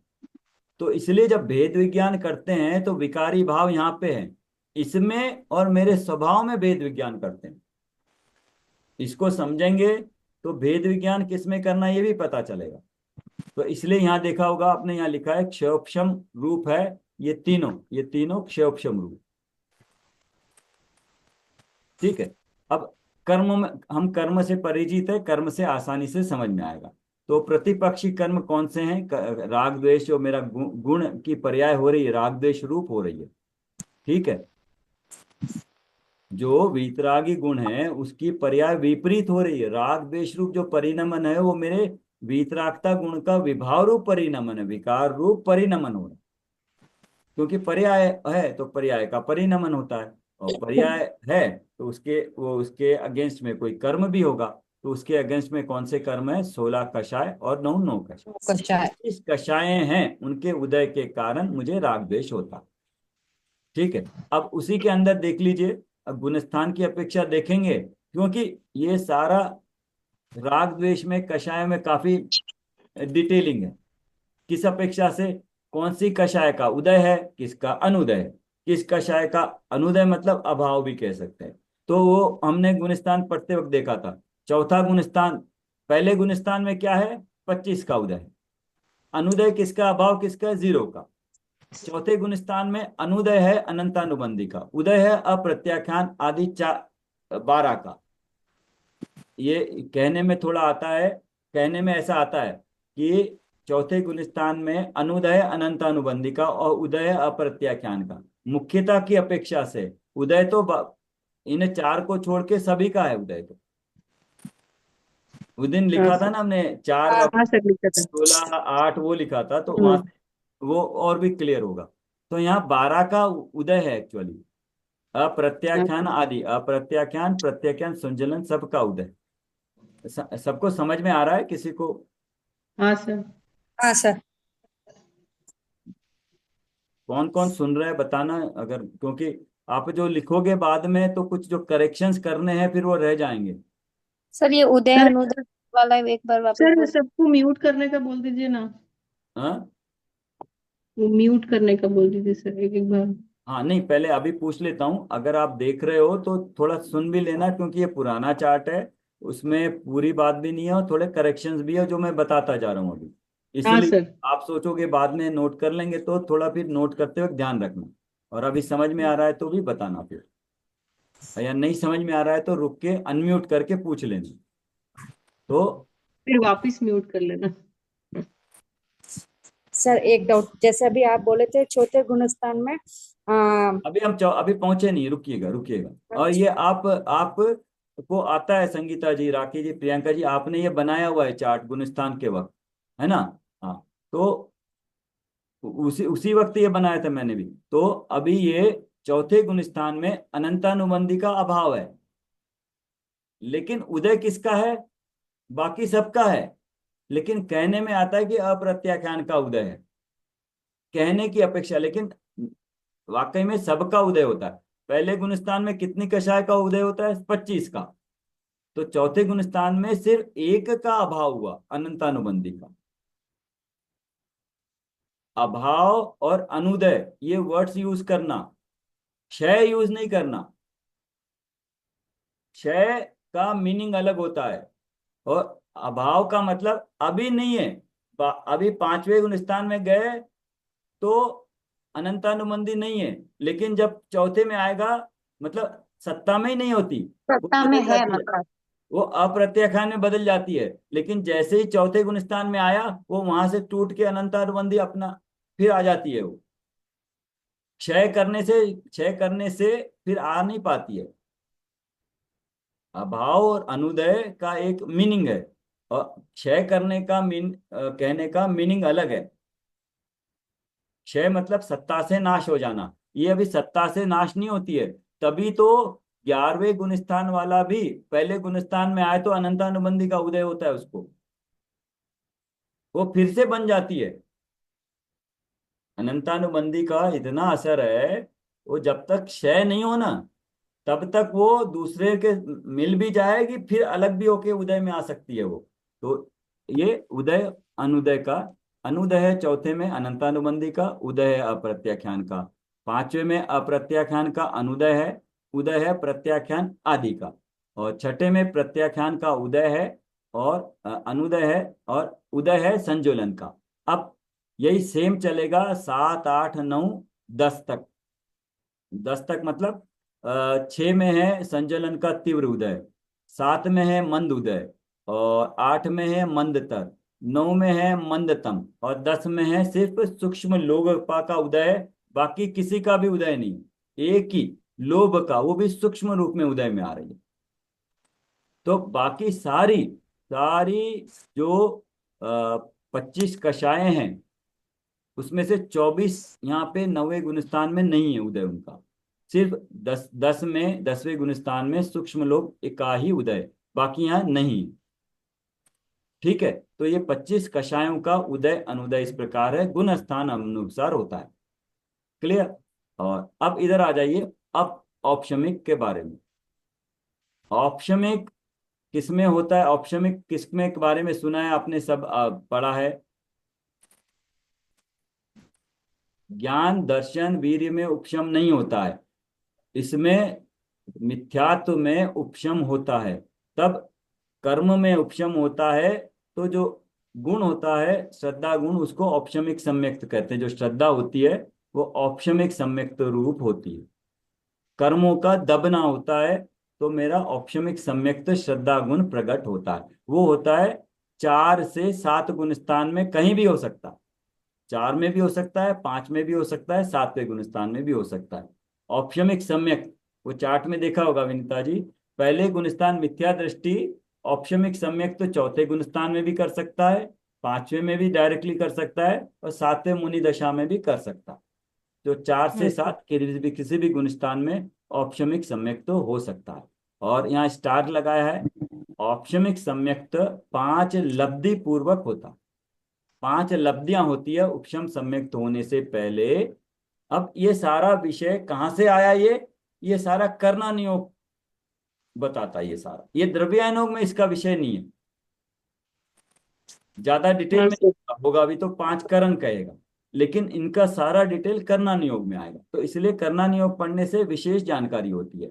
5 लब्धि पूर्वक होता है। तो 5 लब्धियों के नाम पढ़े हैं: क्षौपशमिक लब्धि, विशुद्धि लब्धि, देशना लब्धि, प्रायोग्य लब्धि और करण लब्धि। और करण लब्धि होती है तो उसमें 3 करण होते हैं: अधकरण, अपूर्व करण, अनिवृत्ति करण। विशेष जो होता है ना करण, और करण लब्धि प्राप्त हुई तो 100% सम्यक्त होगा। अगर करण लब्धि नहीं हुई, प्रायोग्य लब्धि तक गए, करण लब्धि की जितनी विशुद्धता नहीं करी, तो यहां से वापस आ जाते हैं। तो हम प्रायोग्य लब्धि तो कई बार हो सकती है हमारी। तो इसका उदाहरण इसलिए मैं देता हूं कि हमें शिखर जी की 1000 सीढ़ियां चढ़नी है। रोज हम 500 सीढ़ी चढ़ते हैं क्योंकि हमारी शक्ति उतनी है। रोज 500 सीढ़ी चढ़ते हैं, फिर वापस आ जाते हैं। रोज 500 सीढ़ी चढ़ते हैं, आ जाते हैं। और हम सोचते हैं कि रोज 500 500 चढ़ रहे हैं, पुण्य कर रहे हैं, तो एक दिन सम्यक्त हो जाएगा। किसी भी दिन सम्यक्त नहीं होगा। मतलब किसी भी दिन रोज 500 चढ़ो तो आप शिखर जी को कब चढ़ पाओगे? रोज 500 ही चढ़ रहे हो, 1 से 500, 1 से 500, तो शिखर जी किस दिन चढ़ पाओगे? कभी भी नहीं। तो उसके लिए इसलिए कहा क्षोभशम विशुद्धि देशना प्रायोग्य लब्धि। हम जब हमें हमारे भाव अच्छे हो गए, हमें तत्वों का जानने को मिला, देशना लब्धि भी हो गई है, और अगर हम उस पर चिंतन करते हैं कि 6 द्रव्य 7 तत्वों का चिंतन करते हैं, विशेष शुद्धि होती है, तो प्रायोग्य लब्धि का वो समय हो सकता है। लेकिन वो प्रायोग्य लब्धि होने के बाद, मतलब जैसे एग्जाम्पल ले लो, मंदिर में गए, मंदिर में पूजा पाठ किया, हमें क्षापशम विशुद्धि लब्धि, विशेष विशुद्धि मिली। अब हमने स्वाध्याय किया, हमें स्वाध्याय से 6 द्रव्य 7 तत्वों का पता चला, तो देशना लब्धि भी हो गई। और अब उस पर थोड़ा बहुत पढ़ते करते करते थोड़ा ध्यान भी गया, प्रायोग्य लब्धि हो गई। अब लेकिन प्रायोग्य लब्धि हो गई, अब हमने स्वाध्याय पढ़ लिया, आधा घंटा किताब शास्त्र बंद कर दिया, वापस आ गए, तो जो विशुद्धि हुई थी ना, अब अगली बार विशुद्धि फिर यहां से शुरू होगी। दूसरे दिन जब शिखर जी चढ़ेंगे तो पहली सीढ़ी से पहले चढ़ना पड़ेगा, तब 500 सीढ़ी चढ़ते हैं, फिर 500 सीढ़ी चढ़ते ही फिर थक गए, नीचे आते। उसके बजाय जब प्रायोगिक लब्धि में पहुंचे, इतनी विशुद्धता आई, तत्वों को जाना, उसके बाद थोड़ा हमें ध्यान आदि करने से, रोज ध्यान थोड़ा थोड़ा थोड़ा थोड़ा करेंगे, मतलब रोज हम मान लें कि 1 सीढ़ी रोज एक ज्यादा चढ़ेंगे, कल 500 चढ़ी थी, आज हम 501 चढ़ते हैं।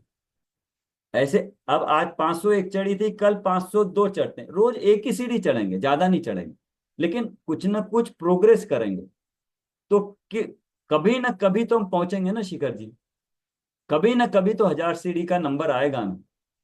तो ऐसे ही रोज हम जितना चिंतन कर रहे हैं उससे थोड़ा ज्यादा चिंतन, और चिंतन क्वालिटी का है, क्वांटिटी का नहीं। 2 घंटे स्वाध्याय करो, 1 घंटा करो, आधा घंटा ध्यान करो, नहीं। एक अंतर मुहूर्त ही बहुत जरूरत है सम्यक्त होने के लिए। तो यहाँ पे हमें कार्य करना यहाँ पे है। समझ में आया? ये इंपॉर्टेंट चीज है कि रोज हम जो स्वाध्याय करते हैं उसके बाद चिंतन करते हैं, चिंतन के बाद थोड़ा चिंतन ऑब्लिक ध्यान बहुत जरूरी है। जैसे जैसे ध्यान होता रहेगा रोज हमारी विशुद्धता बढ़ती जाएगी। तो एक दिन अपने आप समय आएगा कि सम्यक दौड़ के आएगा अपने पास। हम पुरुषार्थ करेंगे तो सम्यक के पीछे में भागने की जरूरत नहीं है, सम्यक अपने आप आएगा पुरुषार्थ करने से। तो इसलिए, लेकिन करण लब्धि में अगर नहीं गए तो सम्यक तो नहीं होता। ये बात समझ में आई है? टाइम हो गया है। हाँ सर। इसको थोड़ा कंप्लीट कर लें क्या, फिर ध्यान रह जाएगा आज का। हाँ सर, कर लेते हैं सर, बहुत अच्छे से समझ में आ रहा है। हाँ तो थोड़ा पूरा एक बार कर लेते हैं, बाकी का फिर कर लेंगे। तो ये 5 लब्धि पूर्वक इसलिए कहा कि औपशमिक सम्यक्त तो 5 लब्धि पूर्वक 5 लब्धियां होगी तभी सम्यक्त होता है। या जब औपशमिक सम्यक्त पहली बार होता है या सादी मिथ्या दृष्टि को भी औपशमिक सम्यक्त होता है तो 5 लब्धि पूर्वक ही होता है, नंबर 1। और इन 5 लब्धि को इन 9 लब्धियों से कंफ्यूज नहीं होना। ये 5 लब्धि है, इनसे सम्यक्त होता है औपशमिक। और ये 9 लब्धियां होती है जो 13वें गुण स्थान में प्रकट होती है, उपलब्ध होती है 13वें गुण स्थान में। वो लब्धियां 9 लब्धि वो लब्धि रूप है। ये 5 लब्धियां हैं जो सहायक होती है औपशमिक सम्यक्त प्राप्त करने में। एक तो ये कंफ्यूजन नहीं होना इनमें, इसलिए ये लिखा है। और करण लब्धि में प्रवेश करेंगे मतलब पुरुषार्थ कितना करना है कि हमें प्रायोग्य लब्धि में तो है, उससे उससे जितनी विशुद्धता प्रायोग्य लब्धि के अंतिम समय में होती है उससे करण लब्धि के, मान लो इसमें 100 की विशुद्धता हुई और करण लब्धि की विशुद्धता मान लो 1 से शुरू हुई, तो हमें सिर्फ इतना पुरुषार्थ करना है कि करण लब्धि की पहली विशुद्धता पे पैर रख दे। एस्केलेटर है वो, एस्केलेटर पे पैर रखते ही ऊपर फ्लोर पे पहुंच ही जाते हैं। करण लब्धि में प्रवेश किया तो सम्यक तो 100% गारंटीड है। लेकिन करण लब्धि में विशुद्धता प्रति समय बहुत बढ़ती है, लेकिन हम करण लब्धि की जितनी विशुद्धता चाहिए यहाँ प्रयोग्य लब्धि से आगे वाली, उसमें थोड़ा ज्यादा पुरुषार्थ करे तो करण लब्धि में पहुंच सकते हैं। बात समझ में आई है? टेक्निकली है, मतलब ऐसे ही एक्चुअल होता है ये नहीं है, बट समझने के लिए कि करण लब्धि में पहुंचना जरूरी है। एक बार करण लब्धि पे पैर रख दिया, एस्केलेटर पे आप नीचे पैर रख देते हो, उसके बाद आप चलते नहीं हो, आप सीधा ऊपर पहुंच जाते हो, तो ये एस्केलेटर है, ये करण लब्धि। तो ये हो गया औपशमिक के कॉलम में सिर्फ एक ही में औपशमिक आया, एक ही के लिए भरा औपशमिक सम्यक्त। श्रद्धा गुण मेरा, अतत्व श्रद्धांत था, कर्म मिथ्यात्व था दर्शन मोहनी के अपेक्षा, और उसमें ही उपशम हुआ, कर्म में उपशम हुआ, मुझे औपशमिक सम्यक्त तो हुआ। ठीक है? और औपशम किसी में नहीं होता। ये पूरा कॉलम यहां पर भी क्रॉस है। ठीक है? अब और इसमें क्षोभशम होता है, देख लिया, ज्ञान दर्शन वीर्य में क्षोभशम होता है। और क्षोभशम के बाद जब 13वां गुणस्थान केवली को होता है तो क्षायिक होता है। तो 7 लब्धियां यहाँ प्रकट हो गई, 7 की बात हो गई, और उपशम सम्यक की हो गई, बचा अभी इतना। तो अभी 4 से 7 गुण तक औपशमिक सम्यक तो हो सकता है, और मान लो औपशमिक सम्यक के बाद ही क्षौपशमिक सम्यक होता है। अब ये क्या है, इनको थोड़ा डिटेल में देखने की आवश्यकता है। लेकिन क्षौपशमिक सम्यक्त, ये जो क्षौपशमिक ज्ञान है, ये क्षौपशमिक सम्यक्त, ये दोनों अलग टाइप के हैं। लेकिन कहने में आता है क्षौपशमिक सम्यक्त दोनों मानिए कि टेक्निकली एक जैसे ही, लेकिन ये जो क्षौपशमिक ज्ञान है ये 1 से 12 गुणस्थान तक है, लेकिन ये क्षौपशमिक सम्यक तो सिर्फ 4 से 7वें गुणस्थान तक है। अब जब औपशमिक सम्यक, ऑर्डर भी यही है, औपशमिक सम्यक तो सबसे पहले होना ही पड़ेगा, उसके बाद ही क्षौपशमिक सम्यक तो भी होना ही पड़ेगा, और क्षायक सम्यक तो होने के बाद ही क्षायिक सम्यक तो होगा। और उसका भी गुणस्थान 4 गुणस्थान से होके वो क्षायिक सम्यक तो सिद्धों तक रहता है। वो क्षायिक रूप है, क्षायिक लब्धि है वो। तो जो सिद्धों के गुण देखे थे ना, 8 गुण, उसमें से, या 9 लब्धियां होती है, उसमें से 7 लब्धियां ये और एक 8वीं लब्धि क्षायिक सम्यक, सबसे पहले प्रकट होने वाली क्षायिक लब्धि यही है, क्षायिक सम्यक। मिथ्यात्व के जाने से औपशमिक सम्यक हुआ तो जीव वापस मिथ्यात्व में आ सकता है। वो गुण स्थान की अपेक्षा से देखेंगे उसके बाद कहाँ कहाँ जा सकता है। चौथे में ही औपशमिक हो सकता है, चौथे में ही उसी के बाद क्षौपशमिक हो सकता है, और चौथे में क्षायिक भी हो सकता है। और हो सकता है 7वें गुणस्थान में औपशमिक हुआ हो तो 7वें में क्षौपशमिक हुआ हो, और फिर बाद में 7वें में क्षायिक हुआ। तो 4 से, तो शुरुआत तो क्षायिक सम्यक्त की 4 से हो सकती है, लेकिन 7वें में भी हो सकता है। ये अगर नहीं समझ में आए तो कल डिस्कस करते हैं कि कैसे। हाँ सर, थोड़ा ये हाँ मेरे को सर, ये थोड़ा कल साइधा वाला का थोड़ा समझना है सर। तो कल देख लेते हैं, थोड़ा इसको फिर से देख लेंगे, और इसके साथ फिर एक और गुणस्थान वाला, 1 से 4 वाला भी, गुणस्थान वाला भी देख लेंगे कि कैसे 1 से 4 में जाते हैं और 4 में कौन कौन से रास्ते खुलते हैं। उसका भी एक चार्ट है, वो सर देख लेंगे। इसके नीचे ये जो लिखा हुआ है शैक्षणिक सम्यक्त्व 4 से 7 गुणस्थान, उसके नीचे ये क्या लिखा है सर? अभी पहुंचे नहीं है, अच्छा ठीक है सर। अभी पहले सम्यक्त हो जाए तब चारित्र में जाएंगे, इसलिए जल्दी नहीं, जल्दी सर जल्दी सम्यक्त की करिएगा, औपशमिक सम्यक्त की। चारित्र आराम से चलता है वो, 10वें गुणस्थान तक रहेगा, 7 में चिंता मत करो, जल्दी जाएगा नहीं छोड़ के, दोस्ती रखो उससे। 4 से 7 गुणस्थान हो गया, सम्यक्त है, सम्यक्त हो गया 4 से 7वां गुणस्थान। यहां तक हमारे सारे खत्म हो गया, बच गया अब सिर्फ चारित्र।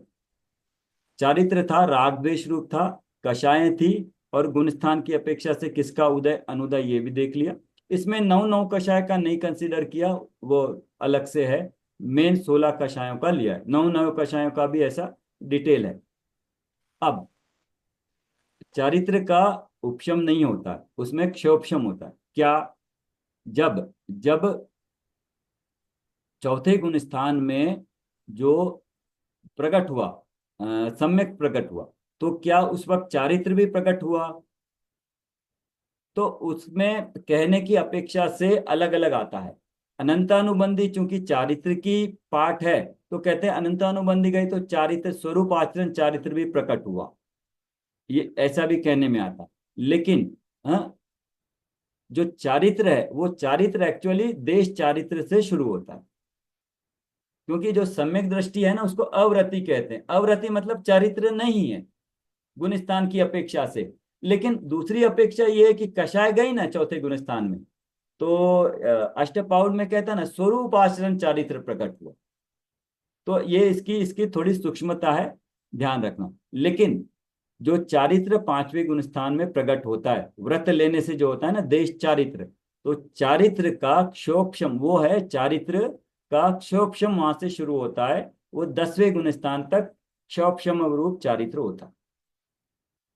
तो 5वें गुणस्थान से छठा मुनि का और 10वें तक जो चारित्र है, अनंतानुबंधी के अभाव में बाकी 3 के यथा योग्य उदय में वो क्षमिक चारित्र है। गुण स्थान में देखना, अब समझ में आएगा। जो पतली बुक है उसमें हर एक गुणस्थान के नीचे सम्यक्त किस टाइप का, चारित्र किस टाइप का, वहां लिखा होगा क्षमिक चारित्र। तो आपने नोट कर लेना, क्षयक्षम के समझने के लिए एक या 2 घंटे लगेंगे क्षयक्षम को, तब आपको क्षयक्षम का समझ में आएगा अच्छी तरह क्षय उपशम क्या होता है। सामान्य रूप से तो वही मैंने सूरज का उदाहरण लेके बता दिया, लेकिन टेक्निकली अच्छी तरह समझना है तो इसको थोड़ा समय देना पड़ेगा। क्षयोक्षम तो क्षौक्षमिक चारित्र है ये। तो 5वें से 10वें गुणस्थान तक चारित्र लिखा है क्षौक्षमिक। तो 11वें में क्या होता है आप बताइए, बिना देखे, राखी जी या और कोई बताइए। 11वें में सर मैं गुणस्थान बताऊं, में यथा क्या चारित्र। क्या चारित्र? वो तो नाम हुआ, लेकिन वो किस टाइप का है, कैटेगरी का है? सर किसी कषाय का उदय नहीं रहता ना, संज्वलन कषाय। उपशम। सर वो उपशम चारित्र का है। वो चारित्र उपशम टाइप का है। उपशम का है क्योंकि कैसे सर, समझ नहीं आया सर। उस गुण श्रेणी चढ़ते तभी हैं उपशम श्रेणी में, तो सबसे पहला वर्ड क्या लिखा है?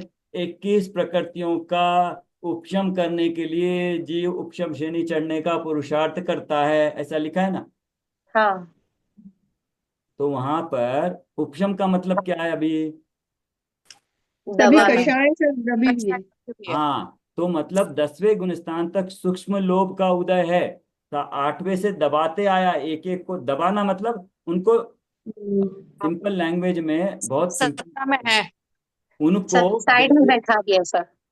उनको कार्य साइड में करने बैठा। लायक नहीं रखा, लेकिन हाँ सर। उनको नाश नहीं हुआ अभी, लेकिन हाँ। थोड़ी देर के लिए अब वो अपना प्रभाव नहीं दिखा पा रहे। हम्म। ठीक है।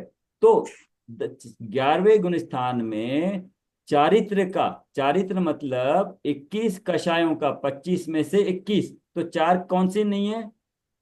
अनंतानुबंधी अनंतानुबंधी, क्योंकि वो चौथे के बाद है ही नहीं, वो है ही दूसरे नहीं। रूप में पलट जाती है। ये पलटती नहीं है, ये अपनी सत्ता में अपने जैसे ही रहती है। अनंतानुबंधी वो तीनों में मिल जाती है। इसलिए 21 प्रकृतियों, आप गुणस्थान में निकाल के देखना, उपशम श्रेणी सर एक बार चढ़ने के, वापस बताइए ना, अभी आपने क्या बोला? बता रहा हूँ, आप गुणस्थान निकाल के जरूर देखना। उसमें जो लिखा है ना, 21 प्रकृतियों का अब उपशम करने के लिए श्रेणी उपशम श्रेणी चढ़ता है, या 21 प्रकृतियों का क्षय करने के लिए अब जीव क्षय क्षपक श्रेणी चढ़ता है। तो उपशम किसका? इन कषायों का। कषाय किसका पार्ट है? चारित्र का। तो इसलिए उसको चारित्र मोहनीय कर्म का उपशम कहेंगे। 11वें गुणस्थान में सिर्फ उपशम जो कर्मों में हुआ वो उपशम हुआ, और जो चारित्र गुण प्रकट हुआ, यहाँ पे जैसे औपशमिक सम्मित कहा, यहाँ पे औपशमिक चारित्र कहेंगे, उपशम चारित्र कहेंगे। यथाख्यात औपशमिक चारित्र उसका नाम गुणस्थान का, यथाख्यात औपशमिक चारित्र। और 12वें गुणस्थान का इसलिए क्या नाम है, उसको डिफरेंट क्या बोला है? यथाख्यात चारित्र। यथा क्या चारित्र? नहीं, इसमें उसमें डिफरेंस क्या है? सर औपशमिक नहीं है उसमें।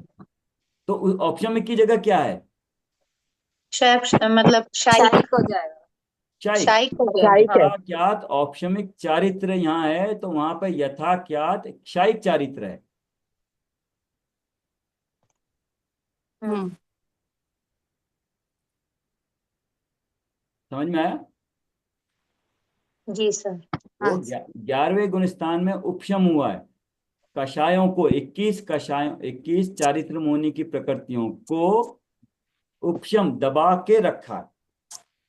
अब वो दबी हुई, जब वो समय खत्म हो जाएगा तो वो उदय में फिर से आ जाती है।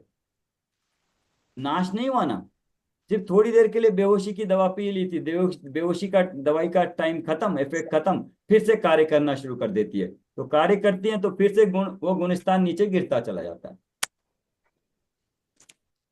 तो वो हुआ उपशम चारित्र, उसको कहा यथाख्यात औपशमिक चारित्र। ठीक है। अब इसके बाद जो जीव, अब ये जीव उपशम श्रेणी चढ़ा तो उपशम चारित्र हुआ। अब वही जीव वापस 7वें गुणस्थान में आता है, कुछ समय ठहरने के बाद अब पुरुषार्थ करेगा फिर से। उस जीव को नहीं मालूम है मैं कौन सी श्रेणी चढ़ूंगा, वो तो अपना पुरुषार्थ करता है, उसका पुरुषार्थ में थोड़ी कमी रह जाती है, तो वो 11वें तक जाके वापस आता है। और ये कमी भाव नहीं है, ये तो निश्चित 3 भाव के बाद कंपलसरी मोक्ष जाने वाला जीव है। गिरेगा मतलब कोई बुरी बात नहीं है, ये बहुत अच्छी बात है, कोई बात नहीं है गिरेगा। उपशम चारित्र करके आए, वीतरागता का अनुभव करके आए। अब वो जीव 7वें में वापस आएगा, 7वें में आने के बाद फिर से विशेष पुरुषार्थ करेगा। अब क्षपक श्रेणी चढ़ेगा, और 8, 9, 10 गुणस्थान में पहुंचेगा और फिर 10 से सीधा 12वें गुणस्थान में जाएगा। और 12वें गुणस्थान में जो चारित्र होगा, जो कषायों का नाश था 21 प्रकृतियों का, उनका नाश सत्ता से हो जाएगा। तो उसको जो चारित्र प्रकट होगा, ये शायिक चारित्र, और कर्मों की अपेक्षा से वो क्षायिक कर्मों का, मोनीय कर्मों का सत्ता से नाश, क्षय हो गया। क्षय होने के बाद वापस नहीं आता, इसलिए अब ऊपर ही जाएगा। 12, और ये क्षायिक चारित्र है, ये ऊपर हर एक को होता है, इसी का नाम यथाख्यात क्षायिक चारित्र है। तो मेरे ख्याल से ये इनके बारे में पूरा डिटेलिंग था। तो ये जो क्षायिक चारित्र प्रकट हुआ, यही वीतरागता प्रकट हुई है।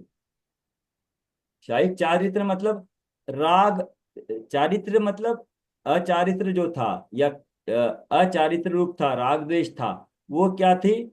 वीतरागता के अपोजिट वाली कार्य थी, है ना। राग द्वेष होना वो समाप्त हो गया। तो वीतरागता मतलब राग द्वेष का समाप्त हो जाना, वीतरागी दशा। तो पूर्ण वीतरागी दशा 12वें गुणस्थान में प्रकट हुई। तो यहाँ पे जो मेरा वीतरागता गुण है, राग द्वेष रहित होना, वो मेरा गुण है, वो प्रकट होता है। उनकी शुरुआत तो होती है चौथे गुणस्थान में, थोड़ा बहुत राग द्वेष कम होता है, लेकिन पूर्णता होती है 12वें गुणस्थान में। लेकिन सम्यक है वो चौथे गुणस्थान में शुरू हो सकता है, और चौथे गुणस्थान में क्षायिक भी हो सकता है। श्रद्धा गुण सम्यक्त हो जाता है, मतलब मेरी अपनी आत्मा के प्रति श्रद्धा 100% हो गई। अब श्रद्धा सम्यक्त हो गई चौथे गुण स्थान में, कषाय जो है प्रत्याख्यान, प्रत्याख्यान, संचलन, सबका उदय है, 21 प्रकृतियों का उदय है, कोई फर्क नहीं पड़ता उससे। सम्यक्त होने के बाद कषायों का, क्रोध करे ना करे, आप कोई कहता है ना कि सम्यक्त होने के बाद उसको क्रोध कर रहा है, होता है क्योंकि उदय है उसका यथा योग्य। बट उस तरह का क्रोध नहीं है कि मैं आत्मा को नहीं जानूं, मैं अपने आत्मा को, स्वभाव को नहीं जानूं, मेरे आत्मा में श्रद्धा नहीं है, ऐसी वाला क्रोध नहीं होता, ऐसी वाली कषाय नहीं होते। ये डिफरेंस होता है जो अनंतानुबंधी कषाय होने में और औपशमिक सम्यक के साथ उनका अभाव होने पर, अन्य कषायों के उदय होने पर भी क्रोध होता है, मान होता है, मान उनका क्षय होता है 12वें गुण स्थान, तब तक हो सकता है। यस, यहाँ पे ये इसका थोड़ा समाप्त होता है, बाकी कल हम कल देखेंगे। तो इसमें कोई डाउट है? सर ये तो हो गया सर, ये जो शायिक भाव है कल एक बार वापस बता दीजिएगा। कल देखेंगे, कल तो कल पे, अब फ्राइडे हो गया ना, नेक्स्ट सैटरडे को देखेंगे। अब सर थोड़ा 10-15 मिनट, मतलब कल कभी भी आधा घंटा कर लेते हैं ना दोपहर और में, ये हो जाएगा, वरना फिर अभी समझ में आया हुआ है, जैसे सबको सही लगे टाइम। परसों करते हैं ना, सभी उसी वक्त आएंगे, तो ठीक है सर। हमें वही रहने दीजिए, परसों करते हैं, बचा हुआ उसको फिर सर रिवाइज। वापस से एक बार शयोपशम उस दिन रिपीट सर करिएगा। जब तक एक बार रिवाइज कर लेंगे घर में वापस हाँ, से उस दिन परसों एक बार, वापस रिवाइज। एक बार रिवाइज करके फिर एक से चौथे गुणस्थान में, और वहां से जो जो स्थिति बनती है वो देखेंगे, और एक दो और चार्ट है, समझ में आपको इजीली आएगा, वो देख लेंगे उस दिन, पूरा उस दिन भी यही कर लेंगे। ठीक है। हाँ सर।